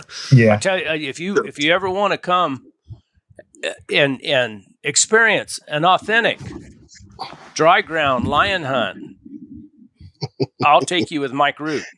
I'd say I'd take you myself, but you got a better chance of catching a lion if you go with Mike Root. And you would have an experience of a lifetime. Yeah. I can promise you that. I'll go too. Listen, I'll go. Don't wear shorts. Don't wear shorts. I'm telling you, don't wear shorts there. To be honest with you, I just want to bring him to South Texas so that I can watch him regret wearing those shorts one day. That's my goal in life. I mean, my legs are full of scars from Africa. Cody would have seen.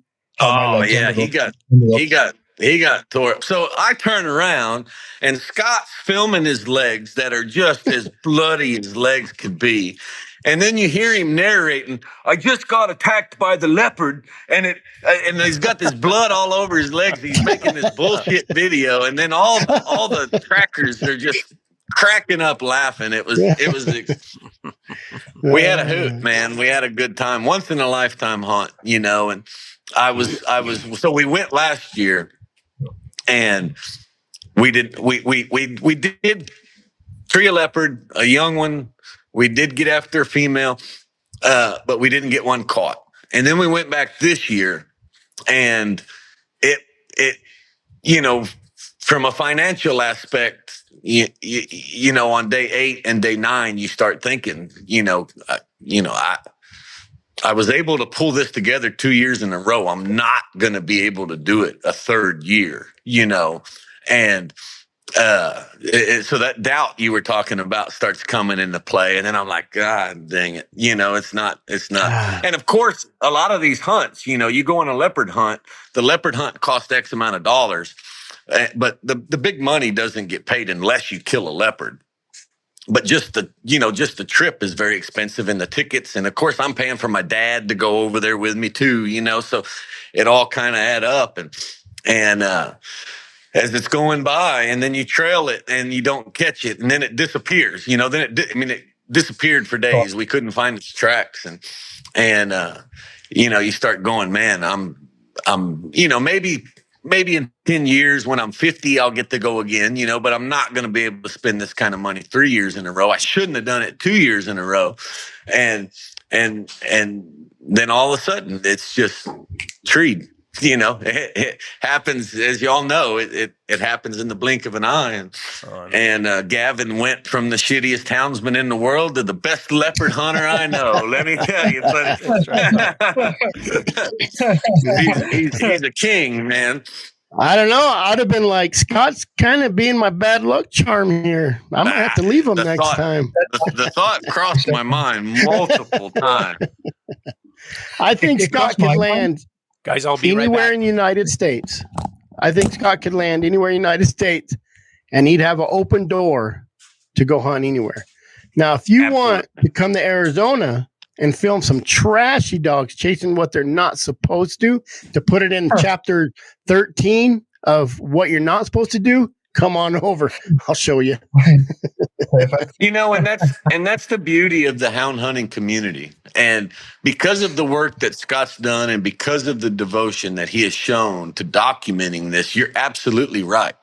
Scott could land at any airport in the United States and get a houndsman to come pick him up. He could post on Instagram, someone come pick me up in Houston, Texas, or Los Angeles, even anywhere. Yeah. And you'll have somebody pick you up to document. And that says a lot about the American houndsman.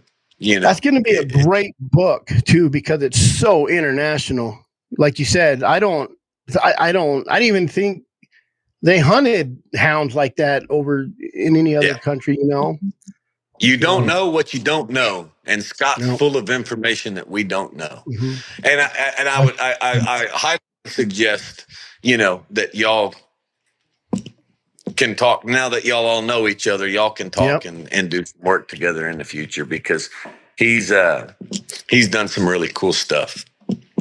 Yep, and enjoying his job. Yeah. And I mean, I can talk for hours, and I can spout off dog after dog that I've seen work that you don't even know exists. And it's just mental. Some of the dogs that I get to work, and the little bits of information that I get to find out. Oh, just amazing stuff. But just always remember, Scott, that all the dogs you've seen, a South Texas running walker is the best. You get to see a South Texas running walker. And I can't allow you to see them because the myth would die, and then you see the reality of the situation. So, Cody, the only person that probably won't pick you up from the airport. Yeah, I'll send somebody to go pick you up. Man, that's good stuff. That's good stuff. I've been blessed in recent years to do a little bit of Jaguar work, and I would really like to share that with Scott and the world, and so we're going to try to set it up. There's the Jaguar work that I have an opportunity to do with a couple of different people. Getting them to let someone come photograph it is the most difficult part of it, probably. But I have actually made arrangements with a certain permit in a certain place, and I have provided some collars and stuff that they really don't have that they need in exchange for filming it to be specific part of the permit. And we'll see if it works out, but hopefully it will. Speaking of tracking collars, what do they use in Africa? What are they using over there? His freaking handheld would not work with American collars. The English Garmin is on a different frequency. Did y'all know that? You know what? No, I know that through I worked at a pellet mill, wood pellets for stoves, and we ordered a remote for a big chute dump, and they couldn't get it to work. And they had it there for 2 years. And I got there, and I'm like, "Why? We got a new one. Why aren't we using it?" And I called them. It was like $415. They're like, "Oh no, that's UK stuff. You need the 180." Just in a remote for something else. They're always backwards over there. I don't know what's going on. Everything. Yeah. Basically, the frequency that you guys use is the frequency that our police use. So we can't use it because it's that frequency. Gotcha. And unfortunately, it was the same in Africa, so I couldn't even use mine there. That's crazy. So they're using Garmin as well? Yeah. You guys use Garmin? Much the standard everywhere in the world, Scott? Yeah, they're using Garmin in Spain, but they're also using Dogtrace in Spain as well. But for the most part, it's probably Garmin's the predominant market leader, and then Dogtrace is probably not far behind. Dogtra, Dogtar, is that what you're saying, or are you saying something else? It's Dogtra. Maybe it's Dogtra, then I'm just getting confused. I think it's Dogtra. Because there's a competitor to Garmin here called Dogtra. I think that's what he's talking about. No, I'm talking about Dogtrace. I Googled it. Yeah, it's definitely Dogtrace. Dogtrace. Yeah, so it's something we don't even know about. Well, that might be over there. In America, it's Dogtra. Over there, it's Dog. It's pretty dang close. I bet you it's the same. Maybe. I have to look it up. Huh. They probably got a super badass system that's way better than ours and always works. Well, maybe those guys will support houndsmen, unlike Garmin. Let me see if I can do this for you, Scott. What is that? Dogtrace. That's different than Dogtrace. Yeah, that's the one. Yeah, that's not Dogtrace. No, that's kind of like the Alpha 10, isn't it? It shows direction and how many yards. Look, you can do it on your phone or on your watch. Doesn't have a map. You could do that with Garmin too. I got one of those watches. It's what? The stupidest, most worthless thing you could have. I got one of those Garmin watches too, and I've never. Yeah, it's pointless. If you had one dog and you lived in town, it would be okay. Whoops. It's just Scott now. I got to get everybody. When they do that, I lose everybody. It's Scott's show. It's Scott's show. Hey, I can just sit here and moderate, and you guys can be all big. Yeah, we're getting back to normal. So unfortunately, it's getting past my bedtime because I'm going hunting in the morning, and I know it's past Scott's bedtime, but he's a lot tougher than I am. Scott was already in bed. Yeah, man, we appreciate you coming on, Scott. Yeah, that was great. I mean, great addition. No, thank you for having me. Y'all can do the closed captioning thing and put the what he's really saying. Titles in at the bottom. Subtitles. I thought we might need a translator there for a while. Yeah, but no, it was it was a pleasure, and I'd definitely be keen to come on and talk about Spain and France and all these things whenever you want. Please do. Whenever you want to get up at 1 a.m, let us know. Yeah, and that link that you have, if click on it and it pops up on my deal, I'll put you on. If you guys, if you want to come on and talk about whatever, that'd be great. Yeah. Okay, cool. Yeah, cool. Thank you very much. You're welcome, Scott. Chris, thanks for coming. Yeah, Scott, I appreciate everything, man. It's good to know I got a friend overseas because I might get kicked out of this country pretty soon. Not a problem. It's a pleasure. Thank you very much. I'll tell Uncle Tommy you said hello. Definitely do. Definitely do. Bye. Cody, thanks for everything. I really appreciate it. You bet, guys. It's a hell of a good story. Thank you, Brett and Chris. Do me a favor, talk amongst yourselves tomorrow, figure out how you want me to pay that bill and who you want me to pay it to exactly, and I'll follow your instructions to the T. But I want to get it to them as soon as possible because they need it now. Yes. Yeah. And I will say this: I feel that y'all have raised enough money, $23,000, that they should cater to y'all a little bit. And I'm not saying they need to kiss your ass, but I hopefully they'll give y'all some updates or something that y'all could share with us. Yeah. And maybe let us know where that money went. Yeah, I think that would be real important to get information to you, how your money was spent and all the guys who donated and everything. That's something we can do, on our Monday nights or whenever on whatever Chris's.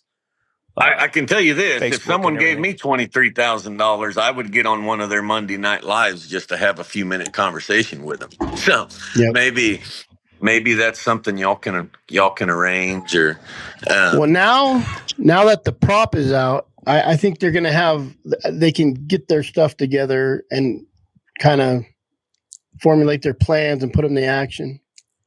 So. Yes. So this paperwork gets released in September so America can vote on it in November. Is that correct? Yeah. I think because the ballot got a number now, the prop. So now all the literature will be out and they'll start sending out early voting stuff. I wonder what the wording will be like on the ballot. I wonder how it will be worded. I think Dan, didn't they take them to court for that because they had to reword it? They took out the trophy part, or they tried to redefinize trophy. It's for the uneducated. There's a lot of stuff. There's a lot of stuff. The uneducated just going in to vote, just the wording could make all the difference in the world. And I want everyone across the country to think about something with me for a second.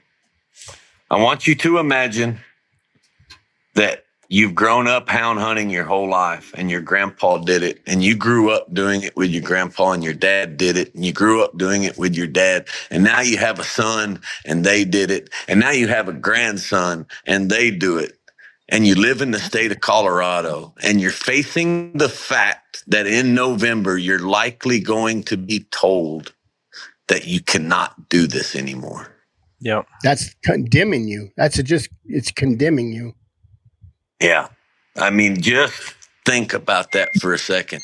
Colorado is on the verge of telling some 80-year-old man that he can't run his hounds anymore. And that's and then in just 4 or 5 years, they have paid government hunters come in to reduce the lion population. Killing the same amount, costing 5 times as much. Yeah. Instead of earning money by selling the lion tags in California, they pay professional hunters to kill the lions. So instead of it being an income, it's now turned into an expense, and the same amount of lions are dying every year. That's a fact. Stupid. Yeah. It's absolutely stupid. Real quick question for Scott is, why or how did they lose it over there? Did it take a while, or is it just what was the turning point? it was a knee-jerk reaction. Tony Blair in 2005 basically very quickly had a bill drafted up, and they just banned hunting with dogs almost overnight. Since then, they've came out and said it's a complete mistake. They've acknowledged that it was a huge mistake. There's been barely any convictions because it's not really enforceable, the law that they've put in. But simultaneously, at the same time, it is. A lot of the issues we have is that it can be down to police discretion as to whether you're guilty or not. So if I'm out with a Saluki and I'm hunting rabbits, which is completely legal, but that police officer's having a bad day, then he can say that I was hunting hares, and then all of a sudden I lose my job because I work in security. I lose my car because my company pay for my car. I lose my shotguns because if I've got a criminal record, I can't have shotguns. And just because one officer was having one bad day and he decided that instead of hunting rabbits, I was hunting hares, or I was hunting foxes based on his opinion. But it could also go the other way too. A guy could be out poaching fox and have a cop or a police officer that says, "Oh, that's a houndsman." Yeah, that's been known to happen, not through being on the same side, just through ignorance. The police don't always know what a rabbit is. They don't know. Yeah. I mean, I assume that's happened. I wouldn't know it's happened. But that's the thing. It's always, every day's a risk. If you want to go out and hunt in the UK, you don't know. Be careful what you say. We got undercover people here watching us. It's no different than a game warden here. You know what I mean? It's at the discretion. Is there still large sections of private land in England where these hunts take place? Because obviously, so Colorado, what percentage of the state of Colorado would y'all say is public land, guys? I don't know about I think they have quite a bit of public land. Robert Chase. Robert's in the Colorado Houndsman Association. Robert Chase. What's the private land there, Robert? We don't have much big bits of public land. A few miles at most. It's a small country. It blew my mind when I came to America and I seen how big everything was. And I think it'd blow your mind if you came to the UK and you've seen just how small everything is. It's very rare that you're going to get 2 miles without roads going through it. Scotland and America's getting smaller every day, though. Yeah. Yep. Yeah, but there's like Scotland and Exmoor and parts of Wales and things like that.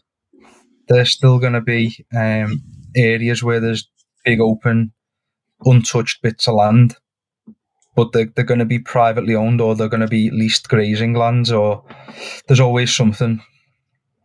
So my point to that is, so if Texas were to outlaw hunting with hounds, I would still be able to hunt with hounds and no one know about it. But because there's large private sections of land that are fenced off, you don't have a key to get in them. By no means is this a future admission of guilt, but 22 million acres of public land in Colorado. Just in Colorado, 22 million acres. What do you got? Colorado is 48% public, 43%. So these public. guys. So 104. Brett goes out and hunts land that anyone can hunt. It's public land. We're public land owners. In Texas. Yeah, we don't have that in Texas. Texas is all private. We just have private land. There's no public land that you can hunt on. And the problem with our private land is it's pretty much strewn nationwide with public footpaths that cut right through it. So you can be on private land doing whatever you're doing, but there can be someone walking through that private land on the public footpath, and they're perfectly within their right to do it. And whatever their beliefs are, their beliefs are. Well, I mean, that I owned a a piece of property. I had 60 something acres that was completely surrounded by public land, and mine was private, but there was a public road that went right through the middle of it. I could put a gate on it, but I couldn't lock it, and they would have to open the gate and shut it. But they had right to drive through that land. So you got Colorado with 22 million, New Mexico with almost 23 million, and Arizona with 30 million acres. Yeah, that's a lot of public land. That's a lot of public land. Yeah. I mean, we are lucky when it comes to that.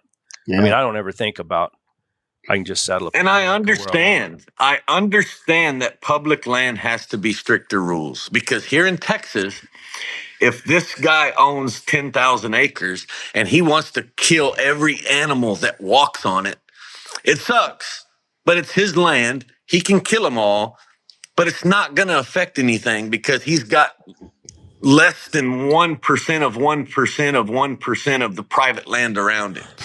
Public land, anybody can come in and do whatever, and make animals go extinct. So it is important to have, different regulations for public land in Colorado than versus private land in Texas. So I get that, but. And they're all big on multi-use, there's all kinds of, I mean, they, logging, mining, yeah, exactly, hunting. You want me to tell you another story where Cody opened his mouth and almost got hung?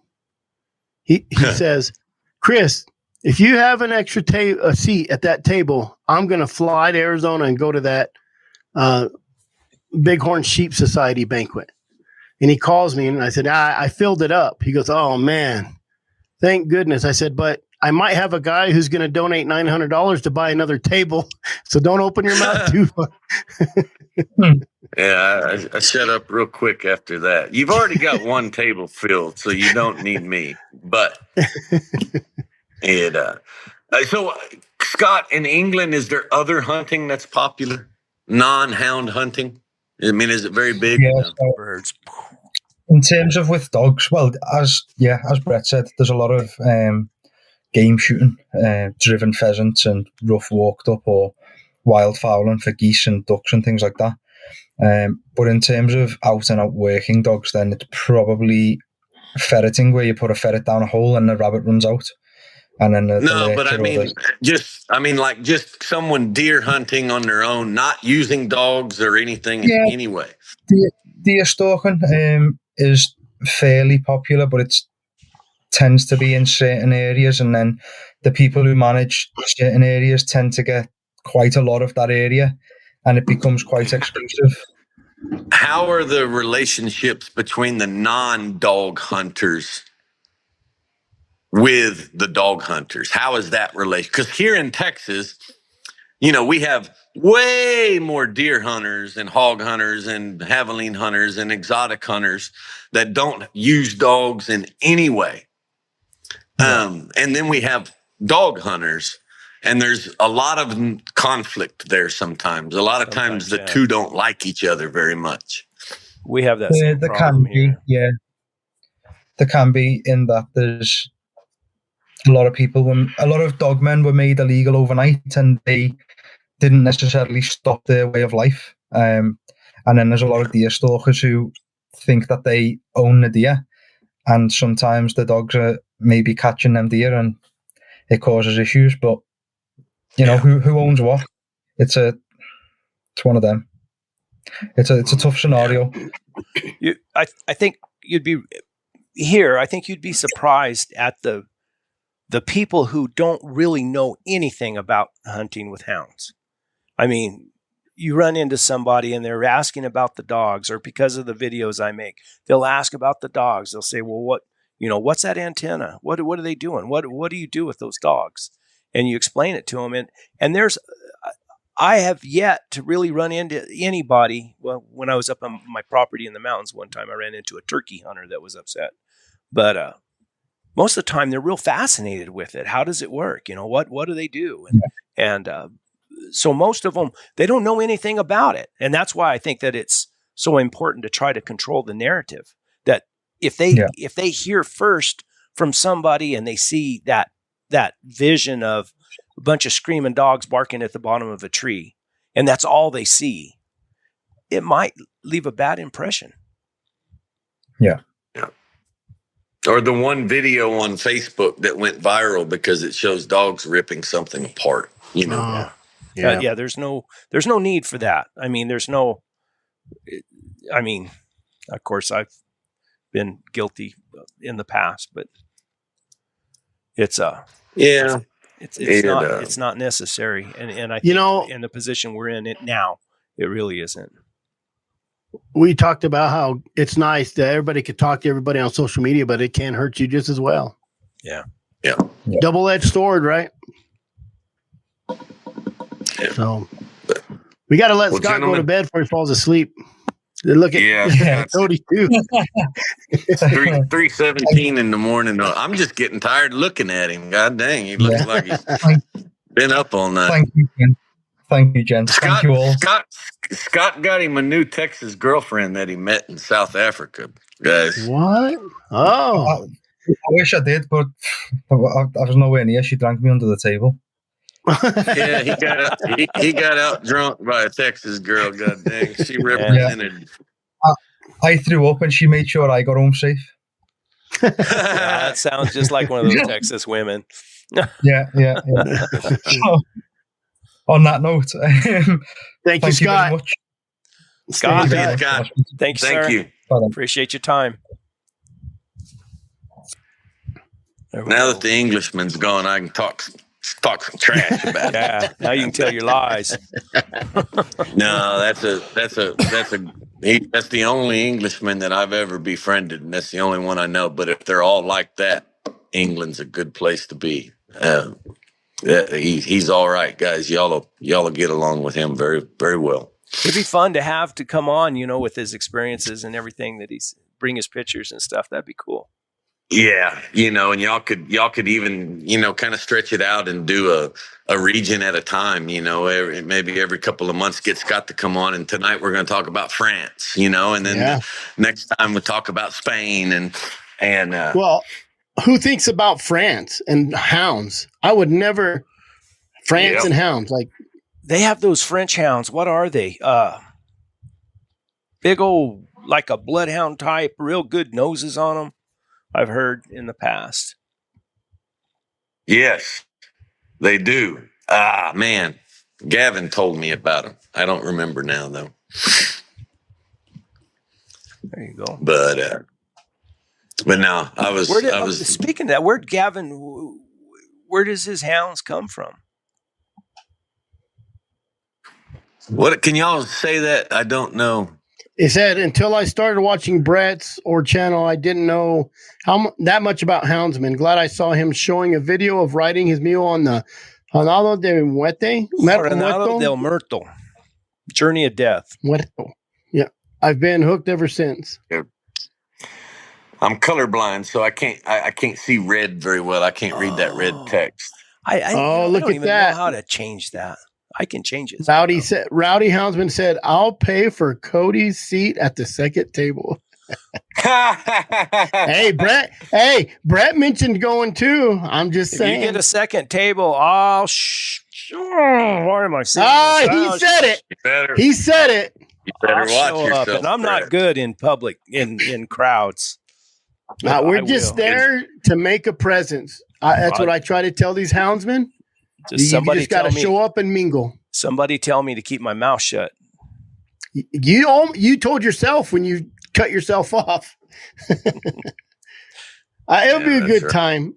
I think we got to make friends and we got to kind of make a presence. I think that's the problem with houndsmen is we're just horse. Hey, sorry guys. I've worked with those bighorn sheep guys before. I hunted on big.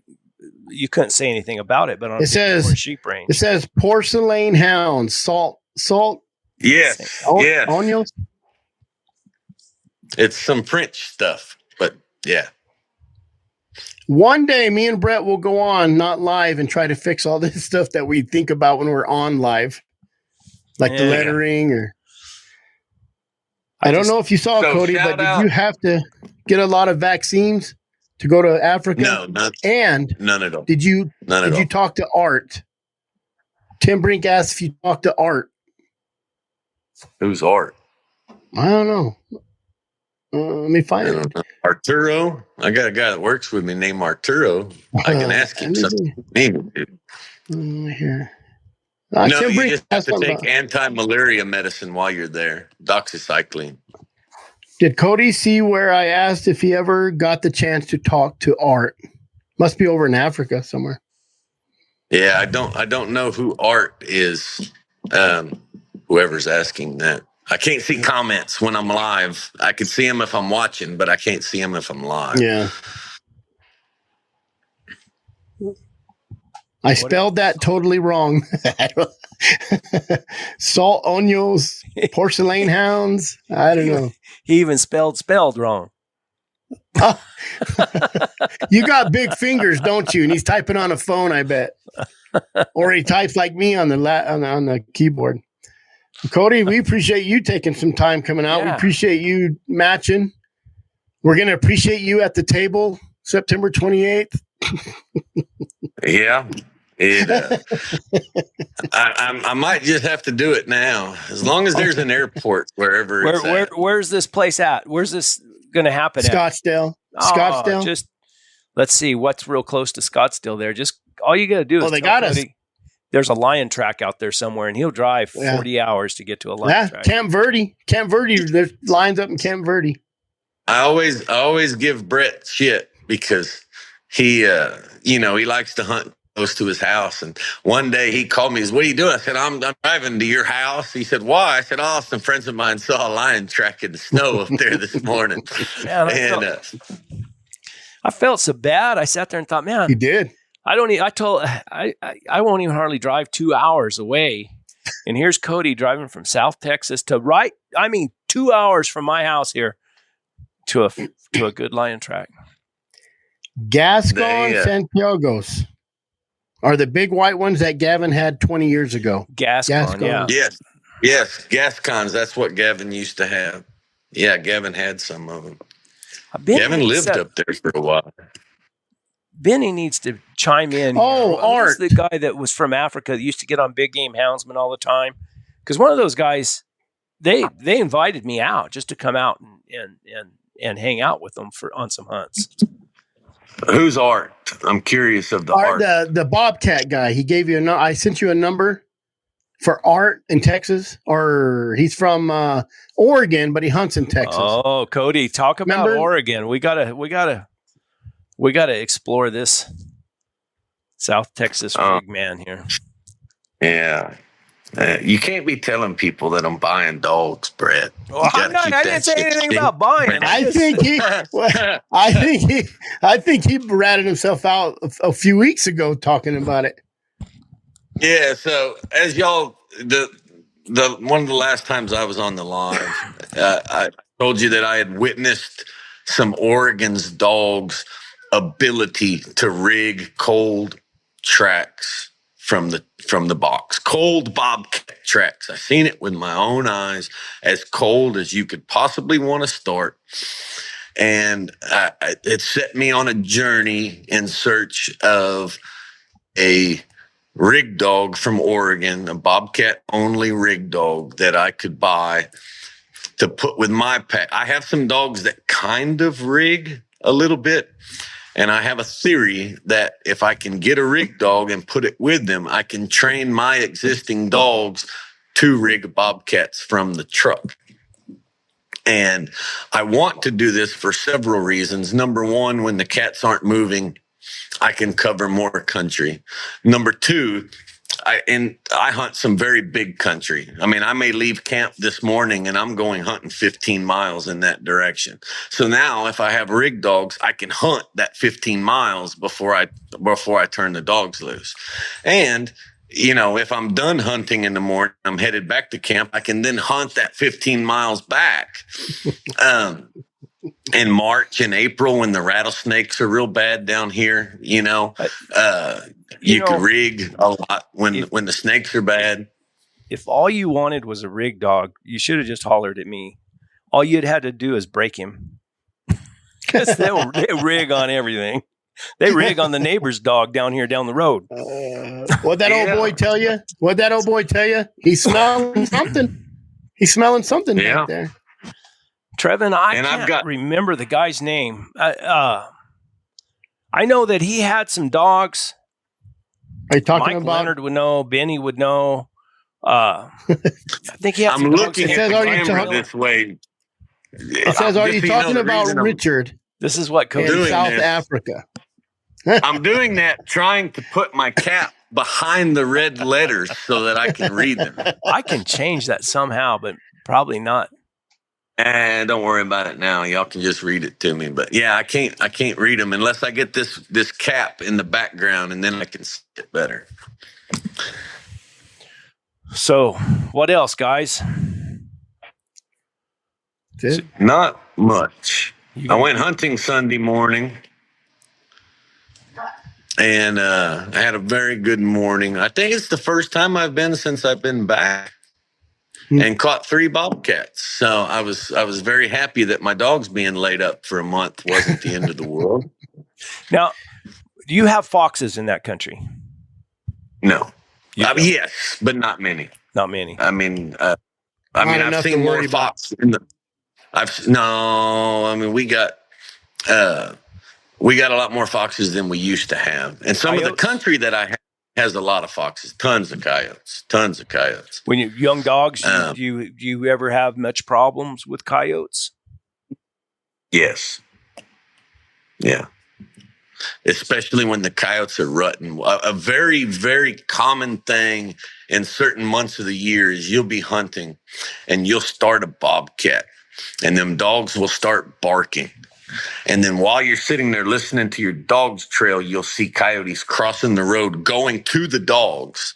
And then the coyotes will start barking at the dogs while they're trailing. And it happens pretty frequently. And, as good as they are and as broke as they are, they won't do it 1,000 times. And then for some reason, they're going to run some bits today, Tim Phillips said he'd trade you a dog for a rig dog. But I think you already got one lined up, don't you, Cody? I mean, I'll read it to you. You'll probably have better luck training rig dogs in the winter, Cody. How much is Cody wanting to spend on a rig dog? We'll trade him for one. So full disclosure, the gentleman that I spoke to wants $4,000 for a 4-year-old male dog. I have reservations about it, and the reason is that I'm buying a dog that I know is probably not going to fit in with my pack of running walkers, but he has a very unique skill that I want to teach my running walkers. And $4,000 is a lot of money for a dog, but anybody who's ever made really good dogs, $4,000 ain't shit for a 4-year-old dog. The amount of time that it takes. You seen the high selling dog at that horse or mule and hound sale? Yeah. And the gentleman has offered me the dog on trial. Good. A 30-day trial, but because of logistics, and the cost of transporting the dog, once I get him here. I mean, if I got him here and sent him back because I didn't like him, I'd have $2,000 in the dog, Still out, So, it's kind of one of those deals where you're just taking a chance. And,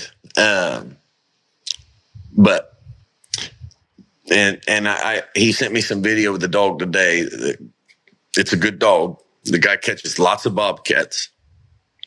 The dog's what he says he is. But I mean, I don't need a dog to catch cats. I caught 3 Sunday morning. Yeah. But you're just trying to change or add to your method. I want to add a little something. I think as a houndsman, one thing that we should always be trying to do is improving things. And when I was 25 years old and I knew everything and I was a genius, and you would have asked me about rigging bobcats with dogs, I'd have told you, no, that's for bears and that's for hogs. The dogs can't rig such a small, the bobcats don't leave enough scent to be able to rig them from a truck.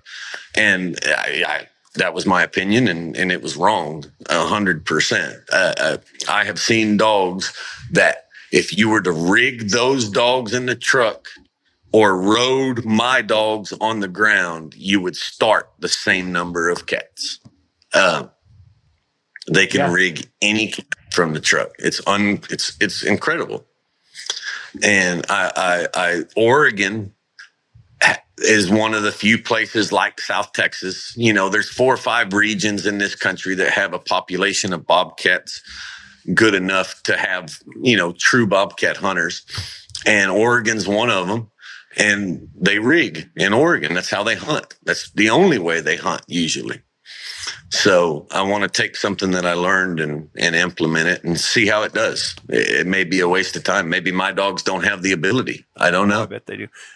Cody, would you be willing to hunt in Oregon? I have dogs that will strike bobcat, but nothing for sale. Tim Brink. Load up your dogs and drive to Oregon, Cody. Yeah, maybe if I could talk Brett into filming it. If you wanted to go film I've done that before.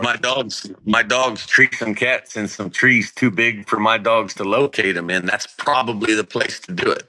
Oh man, that would be a test of your dogs. I wonder how long it would take before they started locating in tall timber. I don't know that they would. You don't think I don't know that they would. I'd love to say they would. Dottie might. Dottie. If you like that last video I posted, you'll see my old Vodka dog going through. Every time she smells something, she'll look up in a tree. Because I only use her on bears, but they just get used to it and they start looking. All my bear dogs that have been on a lot of bears, they smell something or dirty open up, they look up in the trees just to look. Mm-hmm. I think the Oregon big timber dogs is looking doesn't help them. I think it has to be located completely by scent because the animal's so high. Mm-hmm. And maybe not all of them, obviously. But there is a big difference between just a dog that'll tree and a locating tree dog. Yeah. That'll locate one. Yeah. And I tree 99% of my cats in these small mesquite trees, and all my dogs tree. And sometimes I get on the river or something, and I can always tell when the cat's in a real big tree because there's just 1 or 2 dogs barking. Those running walker locating dogs are a little harder to come by.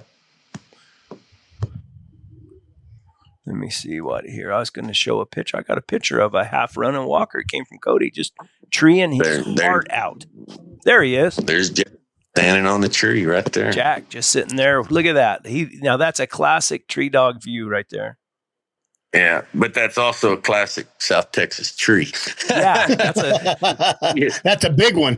That's a salt cedar right there. And that's a big cat. Them bobcats, they like to lay flat sometimes on them branches. They get out on those edges. Mm-hmm. Yeah. Cool.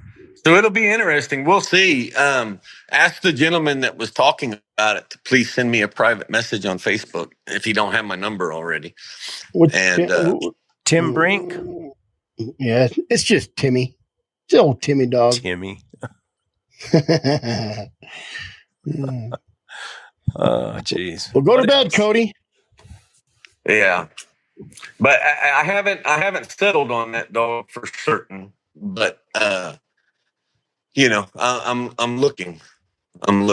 So I want to get Cody over here though for a little while I've got some bobcats located up and down some of these big old washes. I want to see if his dogs will catch one in one of these. Get in the buggy. Hunt South Texas style. I'd like to see it. Yep. I've caught a few, but it's an exception. Brent will come down to Texas because if I go down to Texas, I'm gonna steal some of his metal out of his backyard he has saved up. Yeah, that's right. Bring a trailer. Yep, I will. That's for sure. Actually, remind me tomorrow, and I'm going to look on my board and see if we have anything going to Arizona. All right. Sounds good. Make my wife happy. Yeah. Oh. But anyways, yeah, no, I'm back from my trip. I survived Africa. The Englishmen couldn't kill me. The bandits couldn't kill me. The Cape Buffalo couldn't kill me, and I made it back. So, the bug that makes you go to sleep. Yep. Yeah. And just getting back to hunting. So it was 110 degrees the whole time I was gone, and now the highs are in the 80s and the lows are in the high 60s. It's cooled off. Yeah. Summer's over. Yeah. It's hunting time. Time to hunt. It's time. Mm-hmm. Yeah. Yep. Cool. Yeah, for sure. So we'll be making some rounds pretty soon. One of these days, I'm going to go hunting in a place that has good phone service. And while y'all are live, I'm going to hunt. Mm-hmm. And then the minute that I start a cat, I'm going to send my link in so y'all can zoom in and hear it from start to finish. Sounds like good. That'd be fun. Yeah. Because it's not dark yet, when y'all 7 o'clock still daylight. So do it before the time changes. There you go. Guys, thank you very much. I appreciate it. Well, send me a total and send me where to send it. Y'all get with me tomorrow and we'll take care of that. And thanks again to everybody that donated to that. So we're trying to do some good, and I appreciate all the help. Sounds good, Cody. Thank you. Thanks for coming in. We'll see you. Yeah. Christopher? Here you have it. What do you think? Oh, I think we could have done a 3-hour show with just looking at pictures, and everybody would have stayed on just looking at pictures. Oh, that guy took beautiful photographs, didn't he? Yeah. What a great skill to have. That's how many times have we said if we had someone to video for us, we'd probably have twice as good videos. Videoing by yourself is it's tough. It depends on how you want to do it. If you want to try to tell a good story and keep everybody, interested, you've got to set, you got to film a certain way. And it's fun. It's a fun hobby, I guess, but it can be very difficult. Time consuming. I mean, just editing, it took, I just been getting a lot of phone calls these last couple of weeks. It took me 2 weeks to edit that video. I just didn't have time. I was going to edit 2 or 3 podcasts today. I got one done, and it's our first live. I'm going to put our first live with Nick and George on the Chris Watson Project platform. Did you ever see my video on how to self-film? Yeah. Yeah, that's basically what it's about. Yep. Basically what it's about, just running back and forth. Yep. So if anybody wants to go to the Bighorn Sheep Society dinner in Scottsdale, Arizona, and you're a houndsman, let me know. We'll get another table. I filled the table with 10 houndsmen. Cody Lynn will be there to answer all the questions.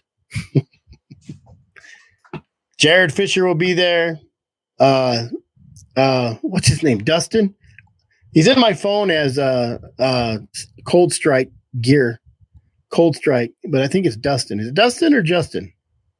Sorry if I messed it up, but he's going to be there. coldstrikegear.com will be there. The guy who donated $3,500, Tim, I think that's the same Tim. He's going to be there. Ryan Ingram's going to be there. We filled the table with 10 houndsmen. It doesn't hurt to get rid of a day. Give up a day so you're not having to give up all your days, because we need these people to support us. Very true. Period. So other than that, I'm going to talk crap about houndsmen probably Wednesday. What makes you a houndsman? What you have to do as a houndsman. And it's not probably going to be just hound stuff. Because hound hunting right now is like Robert said, When they're done with Colorado, they're going to move right down to New Mexico. You know, and they're going to move to Arizona. So, Dustin, if you especially if you're an outfitter or that you're making your living at it, or just a guy that's a rank, hobbyist like me that is out there feeding a whole bunch of dogs. Well, if they come in and made it illegal, what'd you do? Just pack up and move, I guess. Well, that's what California did. A lot of those guys just left. Elizabeth left. Yeah. Everybody left. And that's what these guys have to do. You mean 2 tables with 20 houndsmen and women? Man, I tell you what, if you're doing 2 or 3 tables at every event, this event in the fall, there's the big one in the spring, Elk Society, there's the Mule Deer Foundation, all that stuff, you're going to get noticed. You're going to get noticed. So, or don't go and save all that money. Instead of spending $90, you won't have that $2,000 a month food bill no more. And all these people say, oh, we're going to become outlaws. No, you're not. That's all talk. I mean, there's some might. Well, to an extent, you might not be able to go out in the woods with. This is hypothetically speaking. You might not be able to go out in the woods with 8 hound dogs and really it's kind of a tradition in the dry ground world to put a whole bunch of dogs on the ground and ride through the woods, and that's part of the fun of it. But if you've got 2 good dogs, you go tree a lion pretty easy. And then you're just taking your dogs for a walk. Who was that? Steven? Was that Stephen or is it Steven Ketcha that posted that? You don't need more. If you need more than 4 dogs to tree a lion, then you need different dogs. I don't know. I've treated bears and lions with 2 dogs. Yeah. It's just fun to have a bunch of dogs. You got them in all different stages. Puppies. You got your good dogs, and you got some dogs that are helping. Like I was out, it was probably trailing a fox, but dadgummit, I had some young dogs that were really working a track, and it's just so much fun, to have a bunch of dogs and see how they progress and everything. It's just like a coloring book. Kids color out of the lines. Sooner or later, they'll learn to color in the lines. That's a puppy. That bear I just treed, I started with 1 set of dogs. When I got to a different mountain, Dirty was running it still, and I ended up throwing a couple more dogs down. And all those dogs at the tree, a lot of those were puppies. Even your dog. You'll see your dog treeing over there, Cody Lynn, ruining your dog. I seen her holding, letting it trash on bears. You know what my dog? She named it Cowboy. I call it Vaquero. You know what my neighbor said? I said, "My dog's bother you?" He goes, "No, but I know you have a dog named Cowboy over there. I don't know if his name's Cowboy or Shut up Cowboy." Shut up, Cowboy. He'll learn. I got him with the BB gun the other day. Oh, so, don't take him long, yeah. No, you shake that gun. I love puppies, man. A lot of these guys, I've had arguments about buying dogs. Oh, just go buy a dog. But I like puppies. Jared Fisher is one of them pusses that don't buy puppies too often. Oh, I love to. You go out and, just that. And then that young dog finally, he discovers his nose. And of course, he's going to open on anything. And then I'll be riding through there and one of them go up there, whoa, say, man, you need a cosigner. You need a cosigner. You can't just do this on your own. And those other dogs, they, like old Booger and them, they know without even going over there, they don't even honor them. They just keep on going, Yeah. It's just, it just makes everything so much, it makes it more interesting and fun. But I'll stand up for Jared. He don't get puppies because he don't want to wait up for them when he's running behind the dogs. Jared just tells me he's out hunting, and I get tired thinking about it. Yeah, he's one of them Ben Lilly guys. So, jeez. Good show. Lots of info. I enjoyed it. Yep. Guys, should we call it a night? Think so. We got anything else? I don't have a thing. I'm getting tired. Yep. It was a long week. I got up early to go hunting this morning, and I got up 3:00, and I laid there and I said, "Man, I've been home for 2 weeks.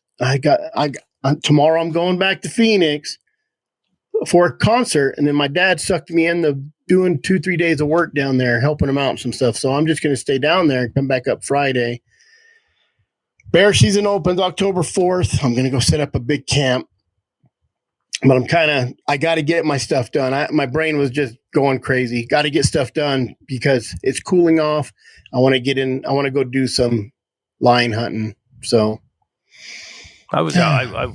I was out yesterday morning at about, I don't know, before daylight. And then day before that, I made about probably about a 12, 15 mile circle. Too much. It did get a little too hot. Dogs got a little sore footed. But I had to get out after being gone for a week. So, and there's nothing in here right now.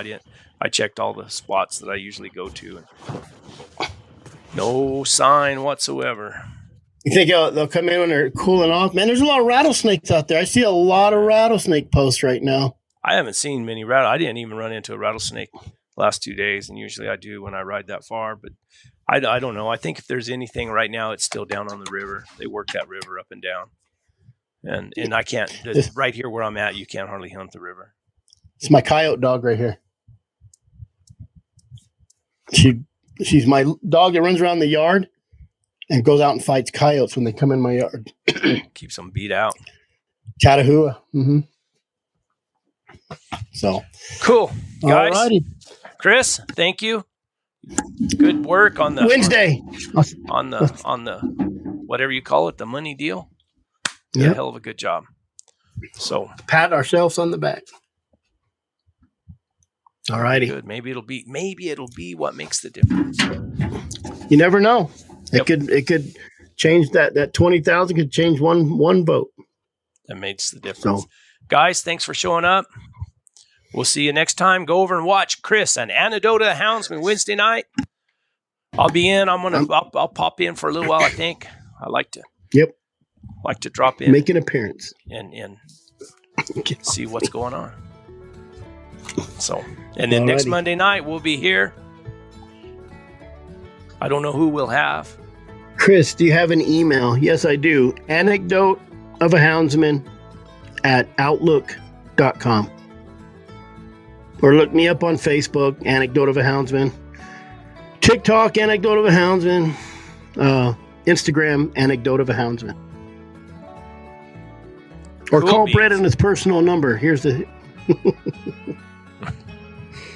Yeah, just give me a call. Yeah. All righty. All right, guys.